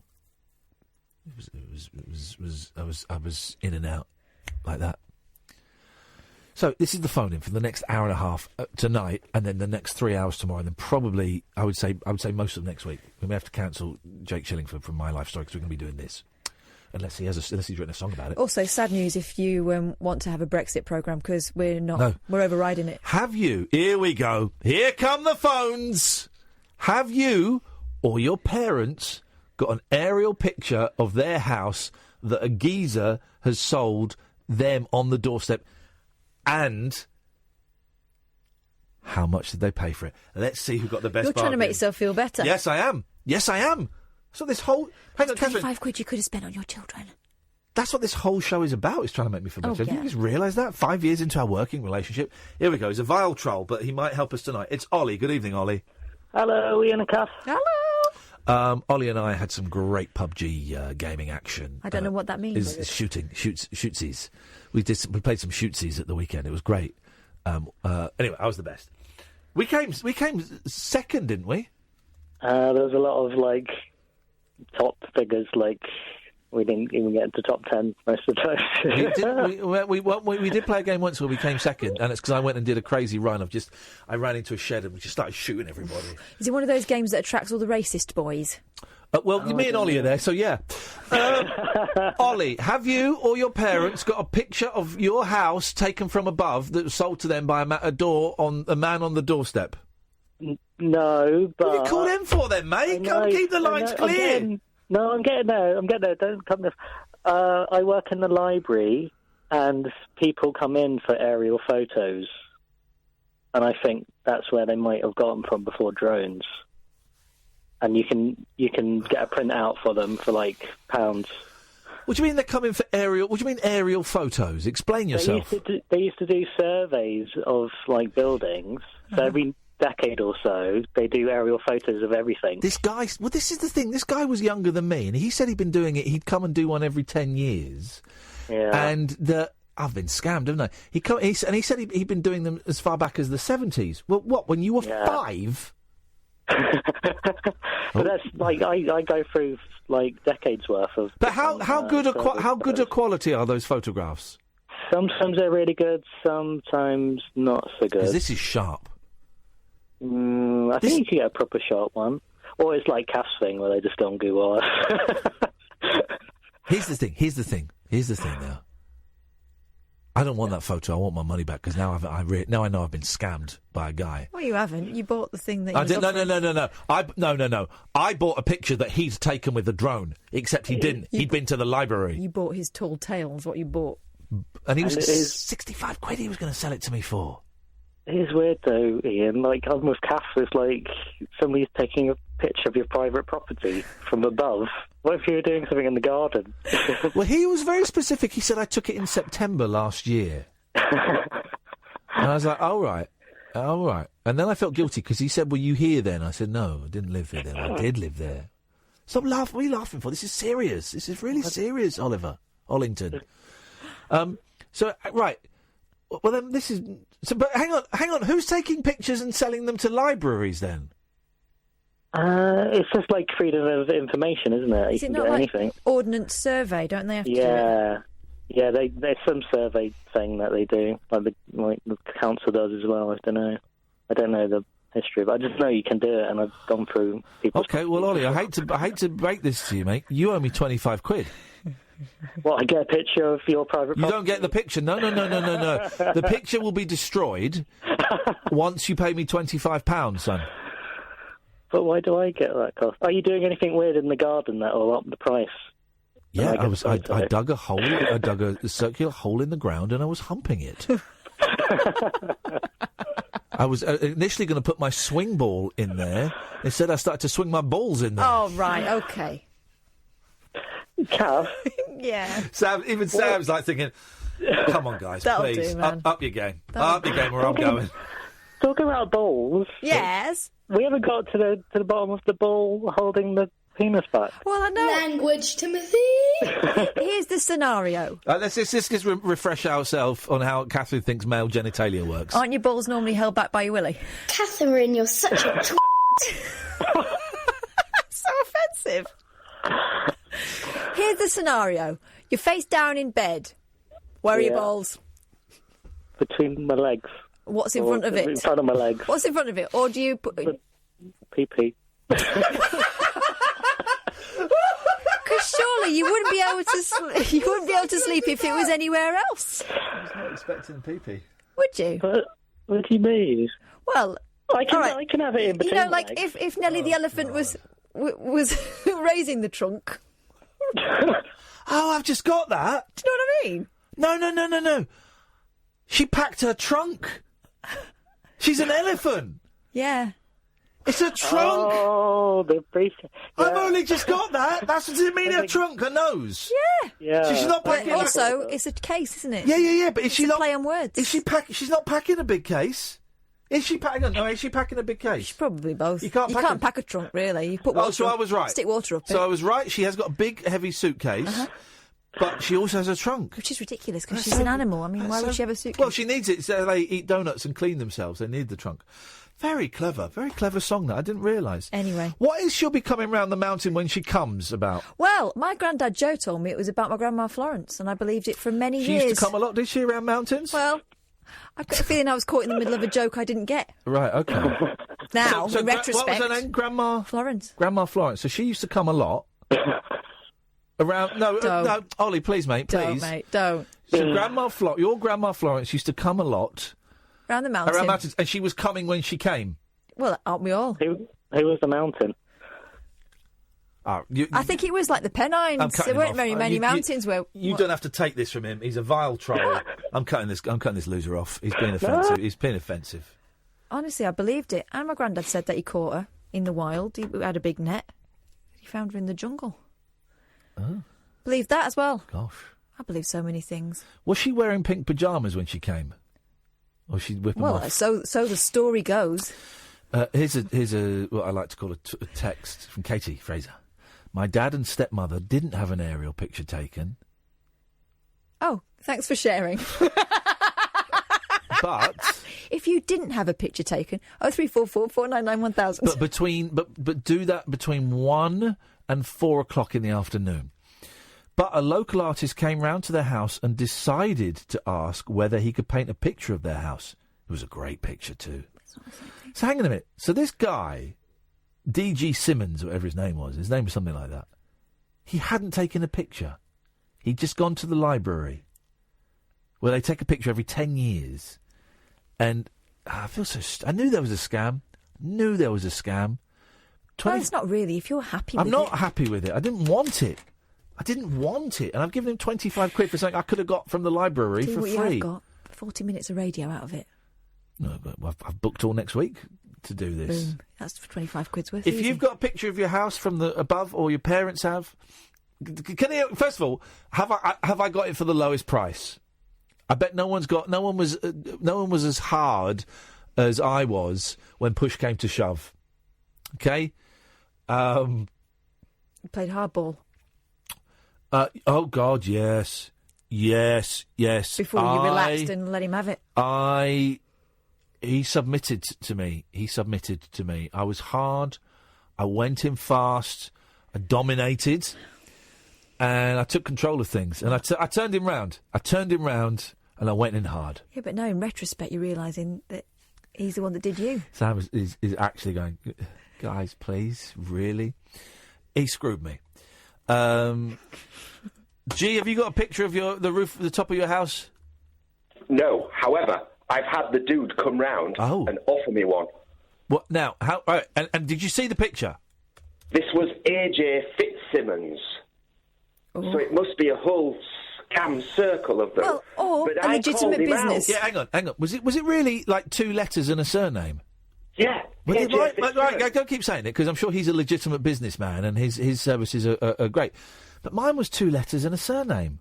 Well, he's got. Yeah. All right. How much did he want? Right. He wanted £100. What the heck? But I called him out. Yeah. Because I had my phone in my hand at the time, and I brought up Google Earth on my phone, and I went, "There's my house. There's that photo. Oh. I'll give you £1 for it."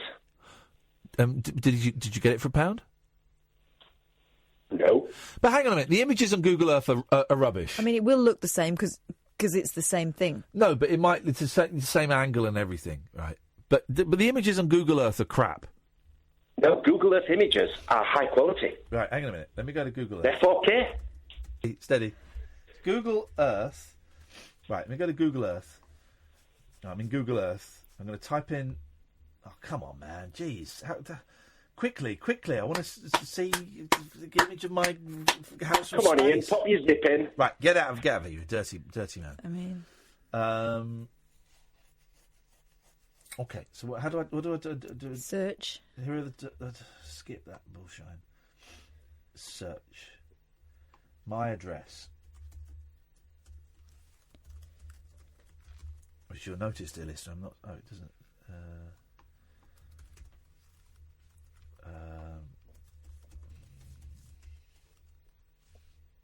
Here we go. Zooming in.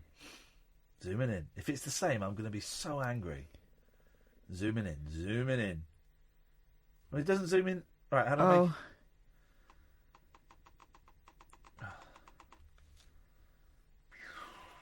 That's not my house.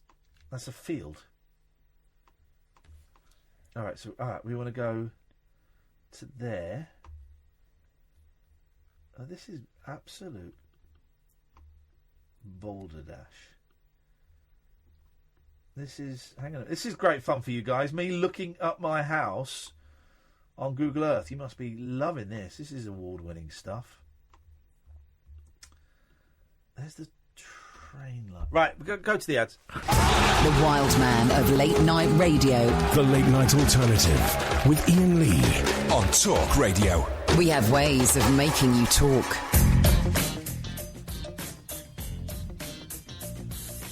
Okay, well... I bought a picture I don't want. Does anyone want to buy? The sarcasm is part of the show. Deal with it, Katie. Deal with it. I like your act, but not when you do it to me. For God's sakes, deal with it. I tell you what the sarcasm was, because what you texted had nothing to do with what we were talking about. Right, deal with it. For God's sakes. Get off Twitter, Catherine. I'm off it. Good. Here's the thing. You got a problem with the show? Phone up the show. Tweet the show. Everybody, I'll tweet, tweet, don't do phone the show! Enough of this! Anyway. But thanks for your contribution. It was appreciated, Katie. But if, you know the tone of the show. If you don't, it wasn't a sarcastic tone. Oh, jeez, why have I got to explain everything to everybody? I give up. I give up trying to drag you guys up to our level. Right, so we'll come down to your level, shall we? Let's come down to your level, guys. Let's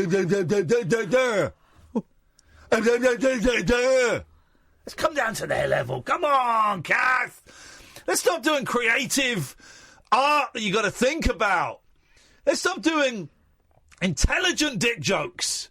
Let's stop doing stuff where you've really got to listen and pay attention. Instead, let's just give them wallpaper, because that's what they want. They want wallpaper. Well, let's do it. I know what they want. This is what they want. Here we go. This is what they want. This is it. Oh. Oh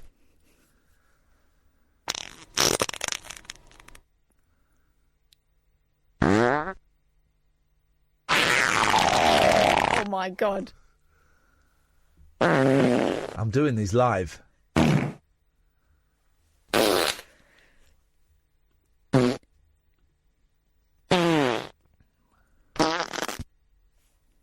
going to play these until someone calls in. I'm going to do these live until someone calls in. This is pure oil. Oh, we can go down to their level. That's what they want. That's what they want. They don't want to come up to our level anymore. Fine, we'll go down to theirs. Let's do it.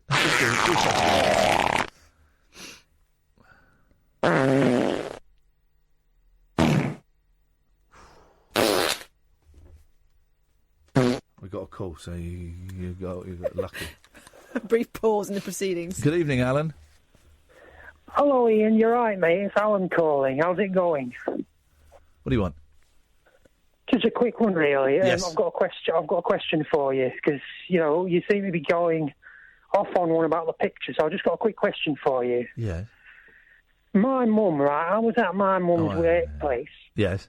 And they had all these special posters up on the wall. Oh yeah. And they had like a Benazir Bhutto commemoration month. Oh yeah. They had a Maya Angelou commemoration month. Yeah, we do. Yes. And I thought to myself, this political correctness gone mad. Yeah. Well. And I said, why can't we have an Esther McVeigh commemoration month? Hey.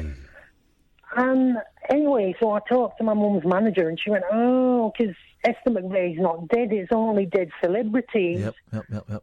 So I went, "What about a Scylla commemoration month?" I mean, what are you on about, Ian? Yeah. Well, I think you should have a Scylla commemoration. By the way, how could Esther McVeigh? How can someone so beautiful be so mean and so dark inside? So when I say Esther McVeigh, I think, my God, we went wrong inside, Esther. She had a reputation for being really rude to air hostesses, and you can't libel the dead. But can I ask you something, Ian? Well, Cilla Black had a reputation for being rude to air hostesses. Don't surprise me, actually. Good for her. Absolutely. Good for her. I want more stars to be rude to minions. Just air hostesses. Can I ask you something, though, Ian? I don't know if you can hear a female's voice. Let's try it again. Just air hostesses. Well, you mean no? Because that's what the article said. Didn't say air hosts. Just air hosts. What is that? Is that in this politically correct age? Is that sexist now? Well, no. We're just wondering if she was rude to like postmen, the shopkeepers. I mean, the usual people that people are mean to, like waiters. But it was just air hostesses, nobody else. That's what the article said. Ian, can I ask you a question about because these posters at my mum's workplace? Can I ask you a question? Back to that. Are you proud of being a celebrity? Because this Benazir Bhutto History Month, but nothing for Esther McVeigh. What are you on about, mate? I'm on about cleaning up the streets, okay? And I'm starting by getting rid of scumbags like you! You scumbag! My mum would want to have a word with you as well. Tell your mum I'll have a word with her when I finish the show, and I'll probably be round there about 1:30, as per usual, okay? Thanks for the call. Let's go to Roz. Oh, hello, Roz. Did we catch you in the middle of something? No, sorry, I was laughing. No, don't you dare! This is not a place for laughter. No, it's not, is it? No. Sorry. I called up. I thought I was going to come straight through. Now I feel like a bit stupid. No, go on. Don't feel stupid. That's my job. Huh? Well, no, because now I'm thinking my question is just a bit silly. We like silly. And it is silly. Go on, say it. Just say it. Just dive in and say it. Okay. I've been playing fart noises for 5 minutes because I'm annoyed. Yeah, that's why I thought, I wanted to help you out. So anyway, yeah. Okay. So, bought a family planner. Are you having a baby? No. What? No, look, a big calendar for my fridge. A calendar. Why would you call it a family planner? Oh, 'cause it's one of those ones that's got a little space for everybody, not just one. Yeah. It's a waste of Complicated. space.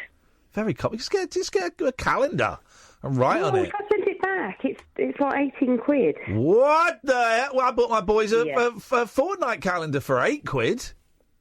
I could get that. Yeah, I had one from, actually, I don't even know who it's from. It's cheap, but I bought it, and it's just too, it's too complicated. Okay. Or maybe I should go with it. Yeah, okay. Come on. Come on then. So, what do you want to know? I'm just going to send it back, I think, actually. I just needed to say out loud. Well, write on there when you're going to send it back, and then make sure on that day you do it. But I think, actually, I've written something on it, so they probably won't have it back if it's got Burn age it. written there. Burn it. Okay, I will do. I'm going to burn this picture that some fraud stole £25 from me to buy. Burning it. What? Have you not been listening to the show? 25 pictures. £25 Have you not been listening to the last 40 minutes of excellent... Well, no, because I was trying to look at my calendar thinking, I don't know where to write things, like whose name goes there. What? Do I use the plastic bit forever, like... You phoned up for instructions on how to use a calendar? I did. It's complicated, but I also wanted to just get back in your good books. Oh, dear God. We got to go further. I thought we'd gone down to their level with the farting noises. We got to jump down. We got to dig down even deeper to get to their level. We're on a pedestal. Ros, best of luck. Google. There'll be a YouTube video on how to use a calendar, I'm sure. Oh, okay. Google it, Ros. YouTube it, find it, and enjoy it. Thank you for that, Ros. In fact, I wonder if there is. Let's go to YouTube. How to use a calendar. Let's have a little look. Wow. My team and I... That's an advert! You've not paid for it. Sneaky. Here we go. Here we go. Today we are talking about Google Calendar because I've been getting a lot of questions about how I use my calendar personally, and Google Calendar has been my weapon of choice for the past 5, 6, 7 years almost at this point. So today in this video we're going to go through how I use Google Calendar, some of the tips and tricks I use both on desktop and mobile, how I use it as a student versus now as an incredibly professional businessman. And hey, if you guys use a different calendar, most of this stuff is going to apply, not all of it, but for the vast majority of it, it's going to apply to any calendar you use. So iCal, Outlook calendar, I don't know, like a stone tablet on the ground. 300. That one's going to be a bit of a stretch. But 89,423 views. I don't get it. And the first thing I need to stress here is that Google Calendar is part of what I call my quick capture system. Context. Why'd you call Today it that? is very different than how I used it as a student. As a student, I had my calendar split into multiple different calendars because the concept essentially for me was to split my life into different components and then be able to look at each component individually. So I had specific calendars for classes, for work, for on-campus events. I also had one for other stuff, just kind of things that didn't fit. And then I also had a professor office hours calendar. Isn't that really confusing? What am I doing on Tuesday? Well, let me start with calendar 1 and work my way through. Idiot. Here we go. Hey everyone, today is the 4th. This one, that one had nearly 400,000 views. This one prefer this guy. This one's had 1,500. Video that I filmed, and I'm really excited to present how to use a calendar. Let's go back a little bit. Hey everyone, today is the 4th video that I filmed, and I'm really excited to present how to use a calendar. Oh. Jeez, we're in the land of the dumb. Okay. It's the new episode. No, I'm just kidding. I believe everybody has a cell phone this time, and it's not only a cell phone, it's a smartphone. So you have a calendar. Raise your hand if you use it. Now raise your hand if you don't use it. I'm raising a finger. Today, I'm going to be explaining the importance of using a calendar. So I'd say the importance of using it so you don't forget stuff. You don't double book yourself. You remember birthdays, you don't forget stuff. That's it. That's it. What are the problems of not using a calendar? You forget stuff, you double book, you forget birthdays. Some of them are being late somewhere, forgetting. Wow, he's just doing my list! It's a watch that stops you being late. He's doing my list! So what are the problems of not using a calendar? Some of them are being late somewhere, forgetting something that you were supposed to do, procrastinating because you don't know what to do, unclear. You feel like unclear your is time not a being thing. wasted. I can't name them all. So I can't name them all. Let's see what would be possible if you start using your calendar. If you were the organized opposite of and all you that. set events of all the things you have to do, you would have a clear picture of how your day looks. You would be able to see if that's what you want to do or not. Now let's get started. So Sam's digging the music. Is every time you talk to someone and you say you're gonna do something, I invite you to write it down right away on your calendar. Why didn't I think of that? Write the time. Hang on a minute. Let me get that calendar because, Catherine, I'm going to hunt this guy down and I'm going to kill him. When are you going to do that? Let me just put that in my diary. No, not your diary! Jesus! This is not how to use a diary! Wait. It's how to use a calendar! Yeah, and what have I got in my diary? A calendar. Okay. Chill your boots. All right. We'll do, when we come back, we'll do how to use a diary. Write the date and write the description of what you're going to do. Right, why am I writing the date? The calendar's got a date, hasn't it? You won't forget anything that you're going to do in the future. Top tip. Now, hang on a minute. Look what he does there. This is for Congratulates himself. In the future. Oh, now, hi. As normal human beings, we like to help people. Mate, you're doing a YouTube tutorial on how to use a calendar. You ain't normal! You ain't a normal human being! When we come back, we'll have tips on how to use a diary. This is Talk Radio. Across the UK, online and on DAB. Take a far-out trip into the twilight zone of late-night radio with Iain. Unmissable late-night radio with the original king of unconventional conversation. Make contact with Iain Lee. The Late Night Alternative with Iain Lee on Talk Radio. Oh, sorry, I'd unplugged the thing. I found a great tutorial. Where's Boyley? Is Boyley coming back tonight, or has she gone home now? She's gone. I want her to hear this. Just type in to YouTube, the YouTube search bar, how to use a, and see what comes up. I think you're going to be impressed. I found a great one. 0344 499 1000 is the telephone number if you want to give us a call. 0344 499 1000 is the phone number. Hello, Boyley. I got a good one for you. Sit down with your cough. Thank you for that. It's appreciated. Much appreciated. Put your headies on. Don't have a look at my screen. I've got a great one for you. Ready? Here we go. Here we go.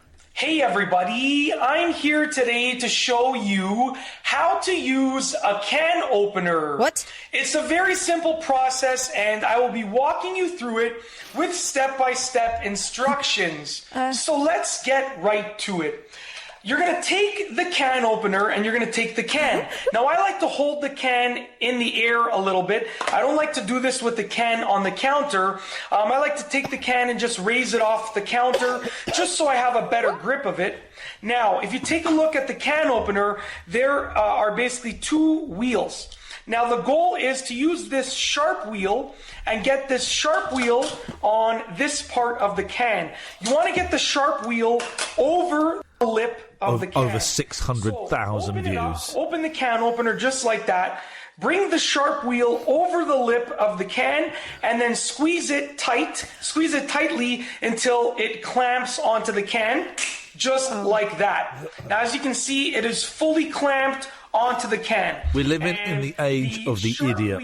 So we're living in. I've had a great idea. And it is basically clamping on. By the way, when was the last time you used a can opener? This guy's onto something. Over 600,000 views. I think we should do obvious tutorials. Mate, we don't need to. They're done. Yeah, but we're doing better. Here we go. What you do is you go on YouTube, you type in how to use a can opener, tampon, pom-pom maker. Tampon? Not that... A pom-pom maker, a multimeter, a curling wand, a cutthroat razor, a sewing machine, a router. I mean, some of those are handy. The sewing machine can be tricky. Oh. Okay, well, here's one that I genuinely, this isn't me being flippant, I don't know how you use it, and I've got one. So let's have a go. Here we go. They don't all have. They don't all have words. No. Okay. So that's just video. That's quite an erotic video. Here we go. Hi. I'm here in Italy with my husband, and we are going to tell you about how to use an Italian bidet, because we didn't know what to do with it. I don't know. Should we get a Jaxie out? So a bidet is used to kind of spruce up your lady parts, especially during the time of month. What? And to do that, you just sort of run it to the right temperature, and you sit down face forward onto the bidet and clean it, with your hands. I don't think that's right. Men and women can do number 2 and then switch over to the bidet and clean their Netherlands. Netherlands? I mean, if you're going to do bidet, say bum. You're going to clean Michael Jackson's house with that? Well, yeah, why is she skirting around it when you say, when you're on your period and when you've had a shit? Well, any time when you want to be fresher. Which is more hygienic than using toilet paper, in theory. And then these very thin hand towels, apparently... Yeah, they're hand towels, not bum towels. ...for drying yourself afterwards. So if you're at your friend's house who's Italian, who has a bidet, you might not want to reach for this thin towel that's... over 400,000 views. Over it if you want to dry your hands after you know why. washing They were your hoping hands. she was going to drop her drawers. So also bidets are great for if you're, walking around in the summer and you're wearing sandals and your feet get super dirty, you can just wash them there. Yes. was going to say. But yeah, that's it. If you have any input. So you actually sit down on the. Yeah. You want me to sit down? You want like a rundown again? Yes. Okay. So for ladies. Your husband's an idiot. Pervert. Last time I used bidet was on my wedding night, and it was for the feet, because my balls on my feet were red raw from dancing. And so in the middle of the night, my husband woke up and I wasn't there anymore, and he went into the bathroom and he found his new wife sitting on the pan with her feet in the bidet, because my feet were absolutely roasting. And he went, "Oh God, I'm married an idiot." Yeah, well, he kind of knew, but just here's a video of people using a bidet for the first time. I'm alone in this bathroom now, and I'm about to commence bideting. Is he going to do a poo first?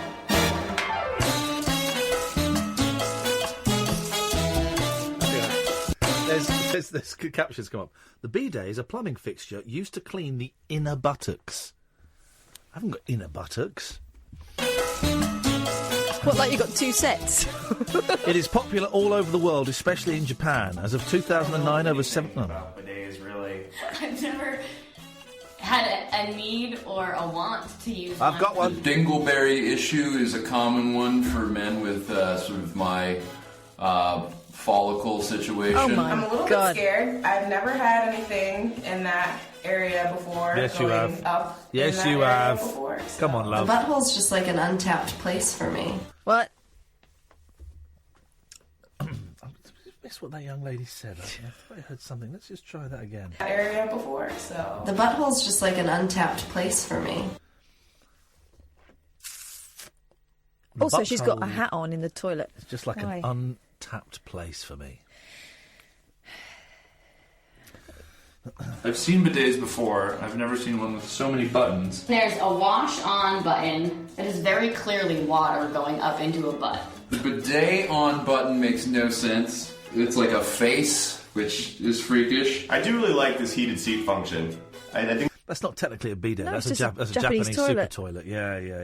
this just needs to be like mandatory in all toilets. You know, full disclosure, I left one in the chamber this morning so I could get the full effect here. Right, thank you. Okay. You know that guy looks like my mate Willie.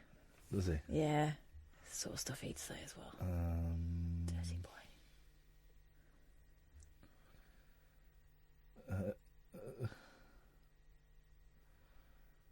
I left one in the chamber. I mean... Oh my God! How to use a... Well... I was joking when I said, is there a tutorial on how to use a toilet? It turns out there is. Give me a letter of the alphabet, because I'll just use how to use A, then I'll type in that letter and it'll come up with options. D. How to use A. Drill, dishwasher, defibrillator, diffuser for curly hair, derma roller, Dolce Gusto coffee maker. Those are all boring ones. Let's try...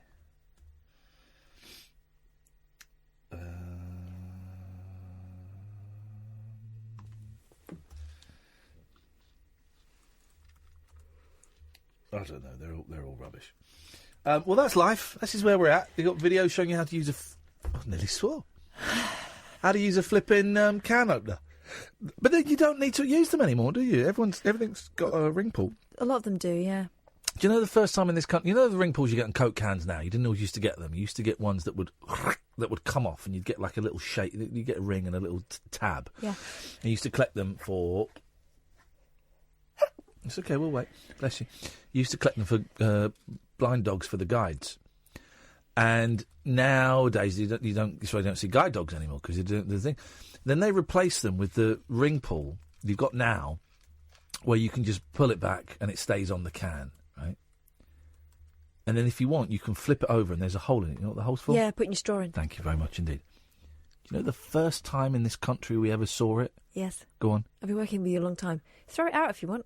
No, go on. If you want someone to do the surprise face. Just answer the flipping question. Woo-hee! Don't go Do not go Scottish on me. Do not go Scottish on me. You know. Well, that is a little hint. Scott Robinson. Jason Donovan, yeah. Jason Donovan at Neighbours. So the kids that bunked home to watch Neighbours at lunchtime and then came back to school going, But Jason Donovan, he's so cool. He opened a can of Coke with one hand. He just did it with one hand. And we were like, what? And it was only after forensic studying of the video footage that we realised it was a different kind of... Jason Donovan had a different kind of ring. His ring was unique to everybody else. One finger operation. One finger ring. 0344 499 1000 is the... oh, we go. Italian teaching how to use a bidet. Te voy a mostrar cómo se utiliza el bidet. Bueno, la chica se baja los pantalones y la mutanda y se pone así. Gosh. Mira, y con la mano va a abrir el agua, el jabón y se limpia la concha. Esto es. Luego se sube, se seca y está limpia. Esto es profumada y perfumada. She's Italian, but she's speaking Spanish. She called her lady garden the conch. Oh, the conch. Se limpia la concha. Is that named after Gonch from Grange Hill, who's always trying to make money? The shell. Okay, that's fine. I liked Gonch. I thought he was adorable. Okay. The show's running out of steam. Let's be honest. We're listening to an Italian woman describing how to use a bidet, and then we're talking about Gonch from Grange Hill. We've come down to your level, guys. You see, you should have come up to ours. Now we're down at yours. Boy, oh boy, this is what it's like in the gutter. I don't like it when you insult the listeners because I happen to know some of the listeners. You are one of the listeners. Okay. Show's run out of steam, and that's fine. That's sometimes the way. We're tired. Life is hard. Life is a struggle. And what we'll do is we'll take a little breakington. We're going to come back. We're going to rock the airwaves. We're going to rock Mike. We're going to kick some ass. And then we're going to take some calls. 0344 499 1000. The Late Night Alternative with Iain Lee. Unfiltered Night Talk with the original king of unconventional conversation on Talk Radio. We have ways of making you talk. Let's 0344 499 1000 is the phone number. Let's go to Deborah. Good evening, Deborah. Good evening, Ian. Hi, Kath. Hiya, Deborah. Oh, I like the two-tone greeting there. That was nice. I enjoyed that. It kind of sums up our personalities. Me, sombre, low, serious, forceful, passionate, creative, artistic, and Catherine, flighty and pointless. I liked it. Right, I want to talk aerial photos. I'm getting such a filthy look from someone who I thought was my best mate. Someone I thought could take she's lovely. Isn't she? Isn't she lovely? You are, Catherine. You are lovely. Come give us a big kiss. You're on thin ice. Oh, there. Isn't it? This is what I have to put up with. This is bullying in the workplace, Deborah, but I'll take it because I know that she's a great human being. Deep inside that gruff exterior, she's a... Me too. Don't bring the hashtags into it. There's nothing like that going on. I'm just saying, I think Kathy is a great gal. What? I think Kathy is a great gal. Who's that? Use that. Oh, bless. Feel the love. Feel the love. Right. Aerial photos. Yes, you choked on love then? Won't be the first time. Got some water. No, thank you, mate. Many, many years ago when I was in uni, I was dating this guy and his dad was quite well off. And so weekends we all used to head back there, and he had the largest aerial photo of his house ever. Wowzers. Okay, yeah. On his chimney breast. And I used to sit and look at it and just laugh and think, if you're living in it, why do you need to look at it from above? Well, to make sure it's still there. It's quite clever. Sitting in it, I want that stoned. Yeah. Behave yourself. Anyway, so... How stoned are you, Debs? I'm not stoned at all. All right. Like anymore. Good. Listen, anymore. So, and it was a real standing joke. Yes. Chris's dad's photo. Oh, dad's photo, right? Yes. So, fast forward 40 years, we have a big reunion, and we all go to it, and he's there. And we stood there chatting, and I said to him, oh, do you remember that photo your dad used to have? And do you know when you say something to somebody and you get that look? Get it from Catherine after every sentence I utter to her. It's awful. And just there. She did it there. Slide against the wall. And he said, yeah. And I said, how is your dad? And he said, he's in a nursing home. Oh. And on his wall, in his room, he's got this weird picture. Got that picture, yeah. How big was it? Oh, it was huge. He had a great big chimney breast, and it was all exposed brick. Brick, yeah. And it wasn't just a chimney breast. It was a room. You could virtually sit underneath it. It was absolutely I know the type. huge. Yes. Really pretentious. Really, look at me. Hang I've on, got a this. pretentious chimney. No, great name for a prog band, by the way. Pretentious Chimney opening for Yes. The picture was pretentious. Yes, I just think it is. It just smacks of exclusivity. Having an aerial photograph of your house is pretentious. Man alive. Yes. I've just spent 25 quid on one. Well, in 40 years it could be on your nursing home wall. Could be. I'm going to be... Yes. yeah, it could be. Anyway. I mean, it's not even a very nice picture. It's an all right picture. But and now I'm thinking, if he's just got it from the library and no skill... Oh, he hasn't. I'm sure he's worked very hard on it. You need a picture of where you live in. Would you take a picture of your shoes? Surely the equivalent would be a picture of your hat. Well, no, because you look at your shoes, you stood above it. Well, no, but I don't... But hang on a minute. But I can't see the top of my hat, just like I can't see the roof of my house. Oh, yeah, I suppose so. Yeah. Well, you could if you went up on the chimney. Well, if you were Father Christmas. Yeah, I could if I stood on my hat. Like a drunk, like a stoner, like you in 1987. No, I'm a good girl now. Anyway, lovely to talk to you. Hey, nice to talk to you, Deborah. Thank you. You're the best call of this hour so far. Thank you. Well, it's pretty thin on the ground, isn't it? All right, don't rub it in. It's a rude lady. 0344 499 1000 is the telephone number. If you can give us a call, you're very welcome to. Very, very welcome to. Here we go. An expat received a letter from 435 miles away addressed to Brummy Dave on the Hill. I love things like this. When you remember the big tsunami of 15 years ago? You know, the big one, and Chris, it was like Boxing Day, and loads of people died.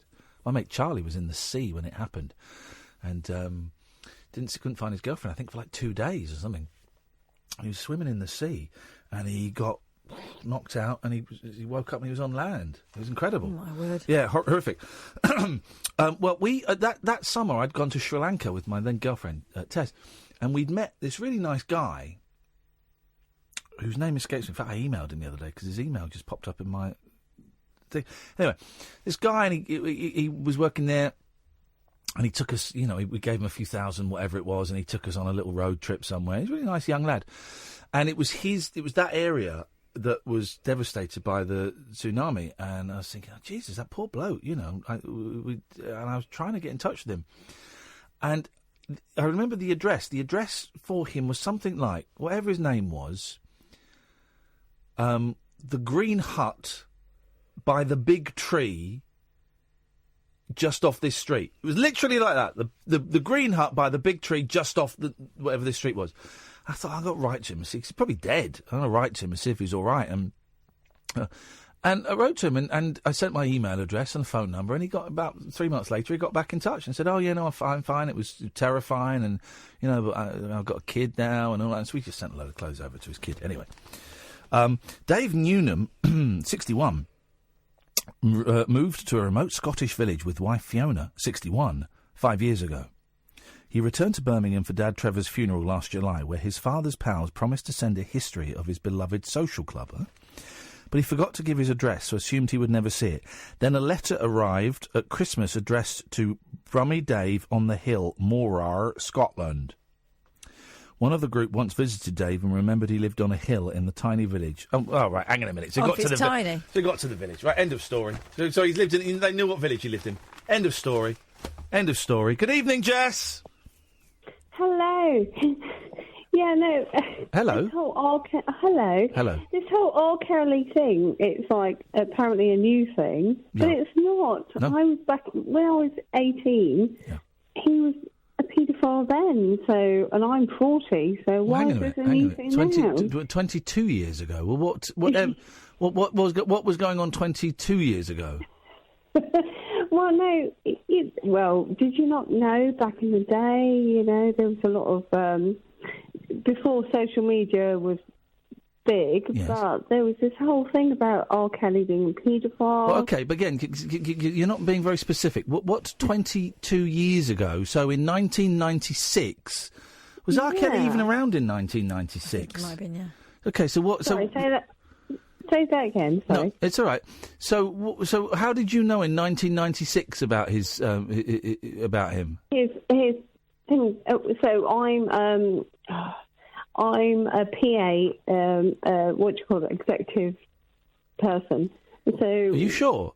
Because you can't even say it. So I'm wondering if you are. So, no, I've done PA work for quite a few years now, and so I've been around the circuit, if you like, and there's been talks and all the rest of it.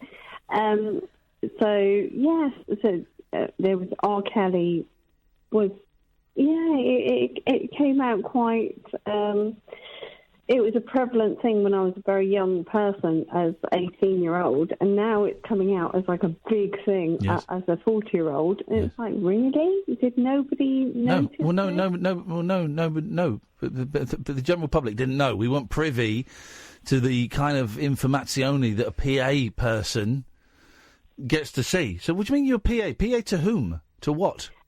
To lots of people. For example?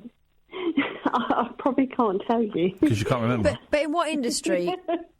In what industry? So, also, like, civil service. I've done... What has the civil service got to do with R. Kelly? What the hell are you talking about, woman? Are you drunk? No. So I've done PA work for a lot of different industries. So. This is the vaguest call I've ever taken, and we speak to Alan Caddick every night. I mean, we did mention earlier on that this is the second time he's been threatened with legal action over it. And well, the last one was 10 years ago. Yeah. Quite hilarious. You're right, I've done like security industries. I've done. You're literally just making jobs up now. Come on, Jess. You're making jobs up. Civil service and security industries. I will send you my CV. Well, please do. I'm looking for a PA who's worked in building industries and security. No, seriously, I'm actually looking for a new job now. Oh wow. Well, I'm looking for a PA that's worked in security industries and building. And can keep secrets. For at least 18 years. Okay. Well, yeah. Okay. I'm working in now in customs industry now. So in the Clapham industry. Customs. Okay. Any more paedophiles we should know about? Jimmy Savile and loads of people. Okay. Well, that's great. Anywho, Jess, go and have another glass. No. Yes, okay. Thanks so much. I mean, hello, computer! Maybe we need to go back up to our level. No, we'll stay at their level for the rest of tonight. Let them see what's going on. What have you got, Boyley? Oh, so many things. That's filler. No, it isn't. I have got so many things. Lady Garden, putting parsley in your vagina to bring on your period is dangerous, docs warn, after a woman died. Gosh. I mean, yeah. Yeah, go on. Tell us more. I'll just remind you about something. Wellness Warriors, this is according to the Sun's fabulous column online. There we go. I'm trying to get past the photos and all these bits and bobs. Please don't stick anything in your vagina that was meant for the kitchen. I think that's a good rule of thumb. Okay. Wellness warriors seem to be obsessed with telling women to stick random things into their vaginas. And the latest piece of bizarre advice suggests sticking parsley up there can help induce your periods. No. In a recent article by Marie Claire on how to bring on periods, the author said that the herb is a natural emmenagogue, meaning it can stimulate or increase menstrual flow. While that is true, there's a massive difference between sprinkling a bit of parsley over your pasta and shoving a bunch into your vagina. Marie Claire said... There's a difference between putting it on pasta... And there's a difference between getting it past her. Okay. Yeah, I'm happy. I'm happy with that. I'm locked in. Okay. To that answer. Are you happy with that? I'm very, very, very proud of that, actually. Very proud of that. There's a lot of difference between sprinkling parsley over pasta and getting parsley past her. Past her what? Oh. Lips. Oh, my God. Yeah. Mary Claire said... Did she? Is she a real woman, Mary Claire? No, it's a magazine. Was she? Is Mary Claire named after Marie Claire? Probably. I don't know who Marie Claire is, though. It's not Mary. No one's called Mary. I used to call it Marie Claire. No, it's called Marie Claire, but no one's called Mary. So it must be Marie Claire. That I'm going to go into... Mrs. Claire, first name Marie, surname Claire. Or Miss. Yeah. Yeah, sure, Marie Claire. I'm going to go in and say it's the next. I'm going to go into Smith's tomorrow. I think it's just like the issues of Marie Claire. I think it's just like, you know, there was Jackie magazine for girls like someone who might be called Jackie. Marie Claire's a bit more like Weatherspoons. Like Weatherspoons is made up. Yeah, I think because so. Weatherspoons is a made up name. Yeah. To sound like a boozer. I hate to break it, like it's a made up name. Like Aunt Bessie and that. Hurry up, because I want to talk about crystal dildos. All right. Okay, so we're still in that area. Which, by the way, was my nickname at school. Okay. Marie Claire said, we don't know who Marie Claire is. Parsley can help to soften the cervix and level out hormonal imbalances that could be delaying your cycle, helping your period come faster. If you're struggling to find a dish based on parsley, don't panic. The most effective forms are said to be parsley tea and parsley vaginal inserts. Parsley, sage, rosemary and thyme. But what the mag fails to mention is that putting parsley up your hoo-ha can be extremely dangerous and in some cases fatal.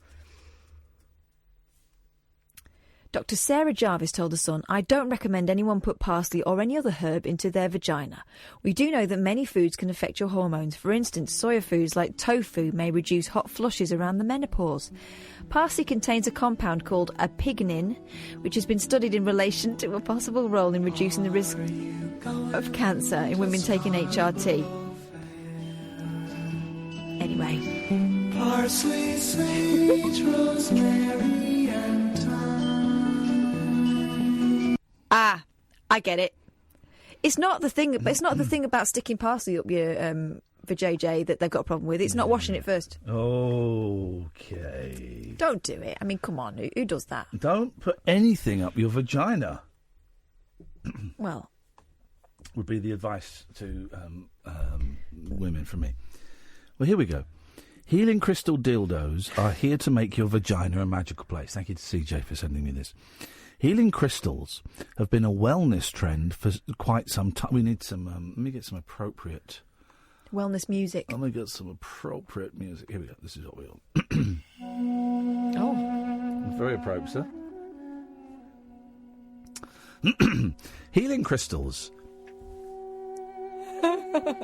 have been a wellness trend for quite some time. Did you say wellness? Wellness. What do you say wellness for? That's the word, wellness. What's the problem? All right, I'm going to write a name down. I want you to say it for me, okay? Are you going to say Bob Holness? Yeah, Bob Holness. Is it wholeness? Wholeness. Wholeness. Wholeness. Wholeness. Wholeness. Why are you saying wholeness? Because that's how you pronounce it, Bob Wholeness. I'll have an E, please, Bob, to get through this torture. Healing crystals have been a wellness trend for quite some time now, with a cult following of people who swear by their therapeutic properties. While some choose to harness the rock's energy in the form of pyramid-shaped decor or jewellery, one innovative company has delved into previously untrekked territory, the crystal dildo market. Chack rubs. What? Chack rubs. Well done. Dubs itself as the original crystal sex toy company. How are we spelling this? CHAK. Yep. RUBS. Shack Rubs. Find their website and see what we can get. I'm on it. With all of its products being made from 100% pure crystal. Shack Rubs derives its name from chakra, the Sanskrit word that describes energy wheels. The company produces handmade dildos made from precious minerals like rose quartz and pure amethyst. which each provide their own respective healing properties. The best part of these dildos? Oh. The best part about these dildos? They practically double as home decor. So you totally avoid the awkward moment when a visitor spots your self-pleasuring gadget on your bedside table. They are beautiful. Shakrub's official website states that using these intriguing toys results in learning to quiet the mind in order... Oh, that one does not double up as something that does not look like a dildo. The Forest. $350. It looks like... do you remember those worms in the Mr. Men? Shakrub official website states that using these intriguing toys results in learning to quiet the mind in order to feel subtle energies, develop emotional intelligence, strengthen self-awareness, accepting every aspect of who you are, and to come like a steam train. It goes on to explain how using them... Look at this one. The Angisha. That's for either hole. It goes on to explain how using them not only gets you off, but turns you on in a way which you will remain turned on and awakened with a renewed sense of self-awareness and wisdom. I mean, this is a lot of posh talk for... A wisdom-giving dildo? Sounds pretty convincing, right? But before you sit back and take a ride on the Crystal Express to... okay, right. Oh, there's some nunchucks. Let's have a look. The nunchucker, black and white. Well, that's... Where are you supposed to stick that? Meh, meh, meh, or meh, meh, meh. Well... Don't do a Bruce Lee with that, though. You'll knock yourself out. That's, well, I think the plan is to knock yourself out. Kind of out in the old sense. A lot of nunchuckers there. Okay. It's a lot. Crystals. Gosh, mystic. Well, I was into crystals for a while, you know. This kind of crystal. Had it existed, I would have been, yeah. By the way, the Bros screening is sold out. We had an extra 10 tickets, they sold out.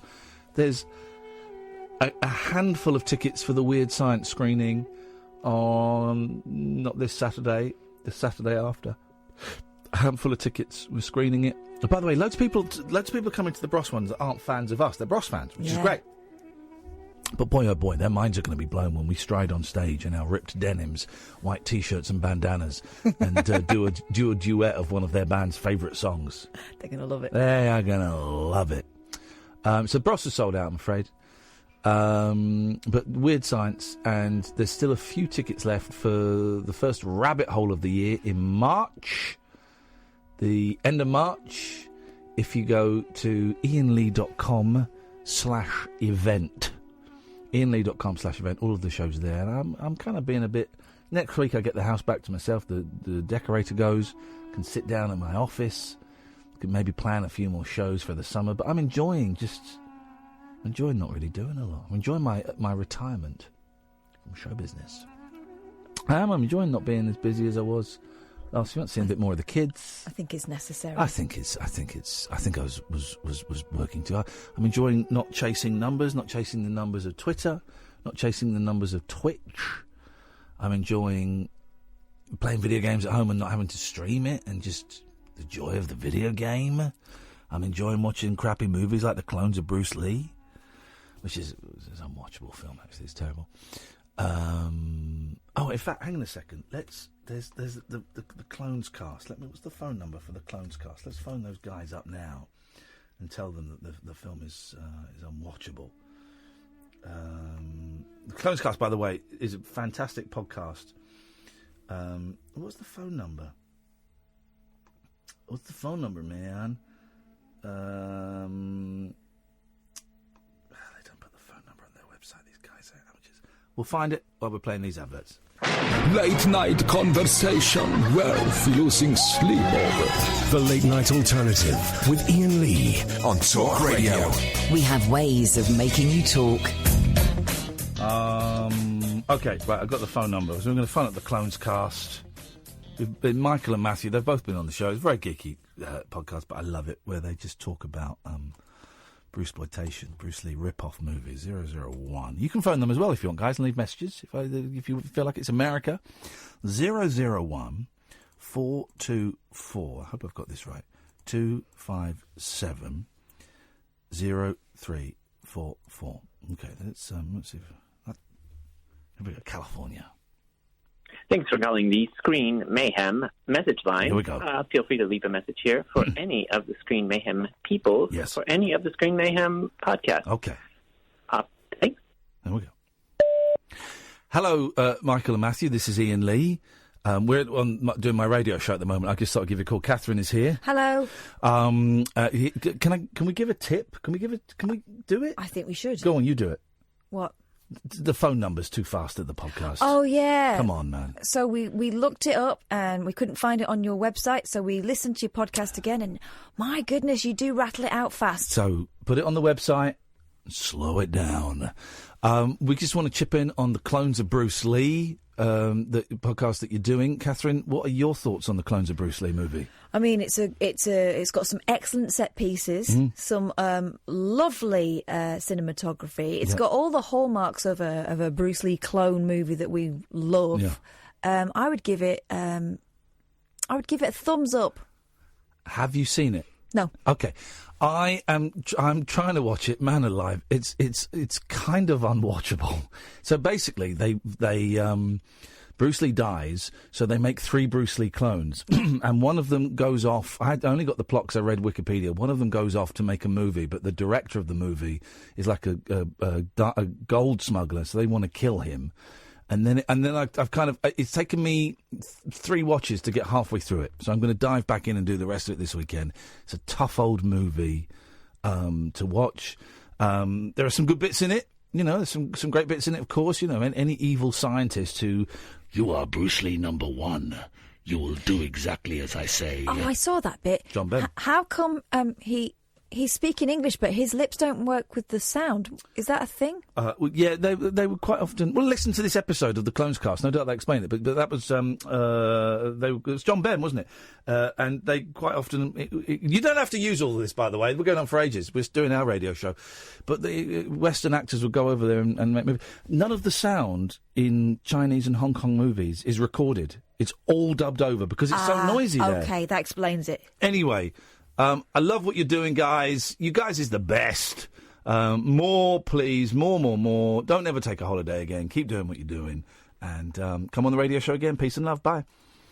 There we go. Design Fault has sent me a tweet elucidating on what Jess was trying to get across, but kind of failing. Okay. The rumours that she was referring to are the Aaliyah rumours, which, of course, were circulating back then. Ah, I see. Yeah, we knew that. But thank you. That series is something else. If you can watch it, watch it. Guys. Watch it. We're talking about surviving R. Kelly. Watch it, guys. It really is. It's pretty incredible. 03444991000. The phone calls have dropped off, and do you know what? That's fine. That's fine. We can do. Did you hear about the woman spotted walking awkwardly in an airport? No, I did not. I'd like to hear about it. Do you have any more information about that? I do. Really? She was 60 years old, stopped at customs checkpoint in the Taiwanese island of Kinmen after returning from a visit to China. Why do you think she was walking funny, Ian? Have a little think. Well, was it back to crystal dildos? Nope. Go on. She was found to have 24 gerbils strapped to her legs. Oh. Now. Alive? Yeah. 24? Yeah. That means 12 each, doesn't it? Why? Smuggling them. Why? Were they pets or were they like... Let's see. Coast Guard officials conducting routine security and customs check. Taiwan. Okay. They noticed a woman was walking in an unusual manner. Passenger was pulled to one side for questioning, where officials discovered the shocking reason for her funny walk. Individually wrapped in bags were 24 gerbils strapped to the woman's legs and covered by a skirt. The woman reportedly told customs officials she was smuggling the animals for friends and had purchased them from a pet store in China, according to local news station 97X. But authorities believe she'd been sent by a smuggling ring to test inspection procedures at the Taiwanese port. The poor creatures were... Oh, this is so sad. Here we go. Here we go. Every single one euthanised by vets in Thailand. What? Why? The 60-year-old was charged with violating Hang the on a minute. infectious... Why did they do that? That seems a bit mean. Well, because she violated the Infectious Animal Disease Prevention and Control Act. I'll violate their infectious disease control in a minute. Yeah. Why can't you just test to see if they've got, like hamster AIDS or whatever it is they're looking for? I don't know what it is they're looking for. Whatever it is, I don't know. I couldn't be bothered. That's what I'm reckoning. 24 gerbils. Gerbils, is it? R.I.P. Gerbils are bigger than hamsters. Mm-hmm. Gerbils the size of a fat man's fist.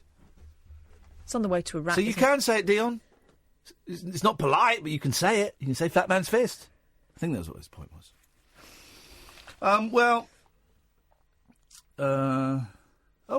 This is a strange little headline. Right. It's a sentence-long story, right? So I'll do the... Right. Diners escaped unhurt when gangsters bombed a Naples pizzeria. Wow. That's the story. And the headline is Cheese and Bombato. I think it means like tomato, but they've gone Bombato. That doesn't really work, does it? That's like going... what's the... I tell you what that is exactly like. Hang on a minute. What is... That's basically the equivalent of this. Yeah, I know exactly where you're going. The name game. Shirley, Bo Burley, Bonana, Banana, Bo Furley, Fee, Fine, Mo Merly, Shirley,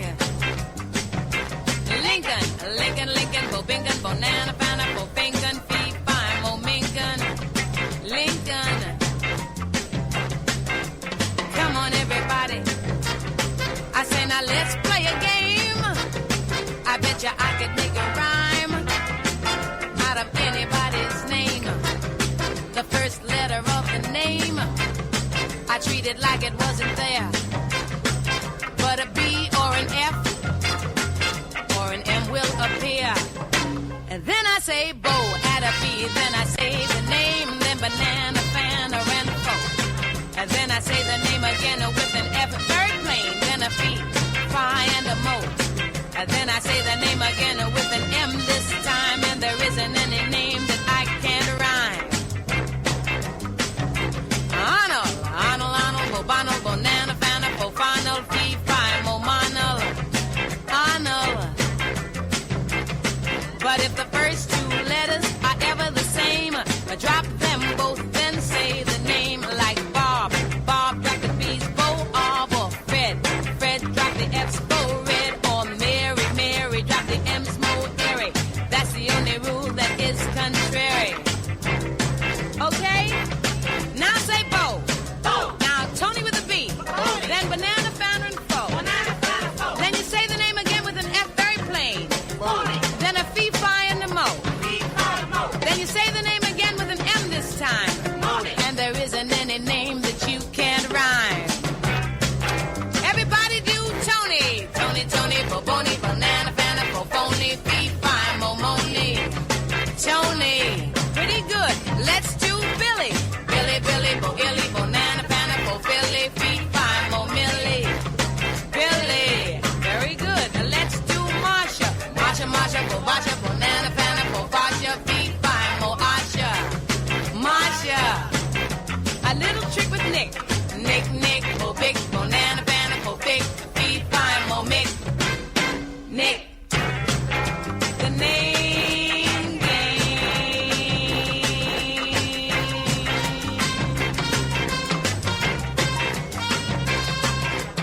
Diners escaped unhurt when gangsters bombed a Naples pizzeria. The headline, Cheese and Bombato. I mean... Bombato. That's nuts, man. People have 17 different facial expressions that show they are feeling happy, more than any other emotion. Docs have found. But there is just one to convey disgust and 3 to communicate fear. We'll go through these stats in a minute and break it down. Surprise has 4 faces and sadness and anger 5 each. The first study of its kind was based on 7.2 million online images across the UK, the US and 29 other countries.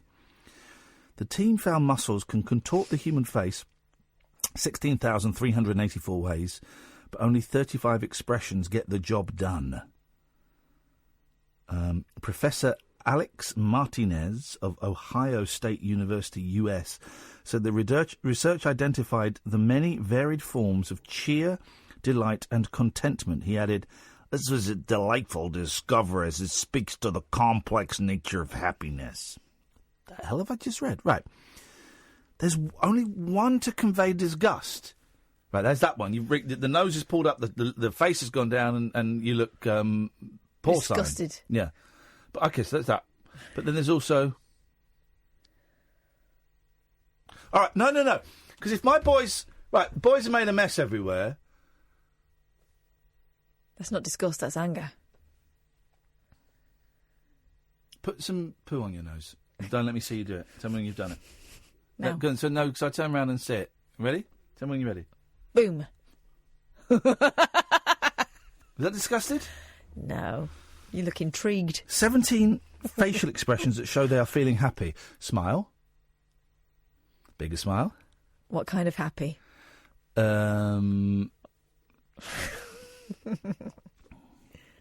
Faces are weird, aren't they? Some are. Oh, I see what you've done there.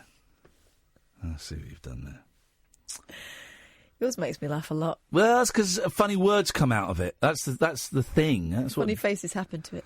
The funny things come out of it because I'm a funny guy, and I do funny things. There's a thing in the mirror about how to avoid putting weight on. Oh, go on, that's what I need. Sniff chips. Sniff chips. Sniff chips. When you're craving a portion of chips, there's nothing more tempting than the smell of a fresh portion. Yeah. But a new study's revealed that forcing yourself to endure the smell for longer than 2 minutes can actually help you curb the craving. This is the University of South Florida. I found that ambient food smells can directly satisfy your stomach as your brain doesn't differentiate the source of sensory pleasure. Yeah, because the brain knows that food has not passed down between your mouth and into your gullet. Well, God, can you imagine the torture if you really fancy a bag of chips and you're sitting there? You only taste stuff because it hits your tongue, don't you? When you inhale, it's the tongue that I think is the taste receptor. So I need to shift a few pounds, but sniffing chips is not going to be the way to do it, is it? You know, you're talking about happiness. I've learnt a great fact over the past 24 hours. Yes. Could be my fact of the month.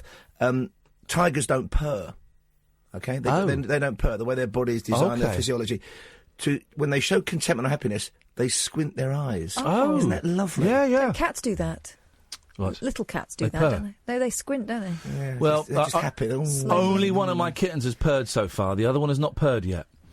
She's not. But the first one. She's a bit more nervous, though, isn't she? That one. The first one, the one that purred, just like about a week ago, just suddenly. She was sat on my lap and I was stroking her, and she's looking at me, and then suddenly there's this explosion. It's wonderful, isn't it? And now she won't stop, so the other one just needs to relax a little bit. What have you called them, Ian? What are their names? The boys have called them Lucky and Mucky. It's great, then. I had no... Well, I said to the boys, so getting these cats, what do you think we could call them? Lucky and Mucky. That's a great starting point, and I would just go back to them every week and say, any thoughts on the... Yeah, Lucky and Mucky. Other things rhyme with lucky. You had a narrow escape.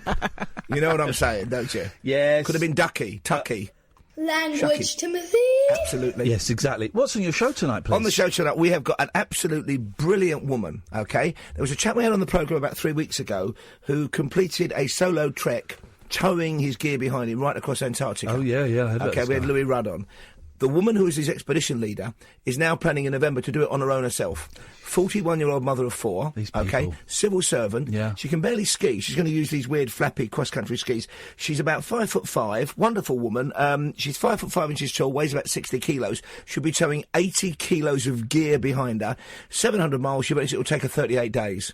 That's inspirational. But she's already been trolled by people on a Facebook group she joined about adventurous women, said, oh, you must be independently wealthy, and you call yourself a mother. And you think, who are these people who do that to somebody like this? Is she the one who's got quite a young child and she's expressing and stuff as well? No, she's got her youngest is a boy who's now just 10. She's got three older daughters, but she's great about that. We've done the interview already. She says, any time she mentions it, or her friends do, she said the older girls just roll their eyes about mum's adventure, which is so... I'm looking forward to that. Why does she want to do it? Because she can. The same reason the blokes want to do it. No, well, I'm not. Well, that's unfair because I'm asking why does anyone want to do it? Yeah. I'm not asking why does she want to do it because she's a woman. Why does she want to do it? The explanation she gave kind of echoes what in the great film Lawrence of Arabia King Faisal, played by browned-up Alec Guinness. We wouldn't get away with that these days. Not allowed to do that anymore. Asked Lawrence, he said, what is it about you English people, you Brits, with this desire for barren, clean places, the desert or Antarctica? And she says it's that. She just, because she wants to know if she can do it, but just because she said it'll be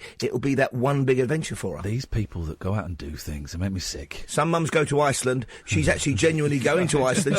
She's toured Greenland already, and she's off to Antarctica in November. Incredible. We've also got, it's kind of when two worlds collide. I think you'll have views on this. Josh Rom's done a showbiz interview for us. Uh-oh. Samuel L. Jackson. Oh, there you go. Wowzers. Gosh. Kathy's raising her eyebrows like a silent movie star. You've got more than 17 expressions on your face, and that one ain't happy. I wonder if Mr. Jackson had to pretend to get a phone call to leave the room. I don't know. I'm joking, Josh. Yeah. Of course. So I'm looking, because I'm really looking forward to seeing the film this weekend. Glass. Well, here's the thing, because I loved Unbreakable. Great film, isn't it? The 15 years ago, the Bruce Willis film. That was supposed to be the first part of a trilogy, and then they just never made the second. And then he denied there was going to be a trilogy, didn't he?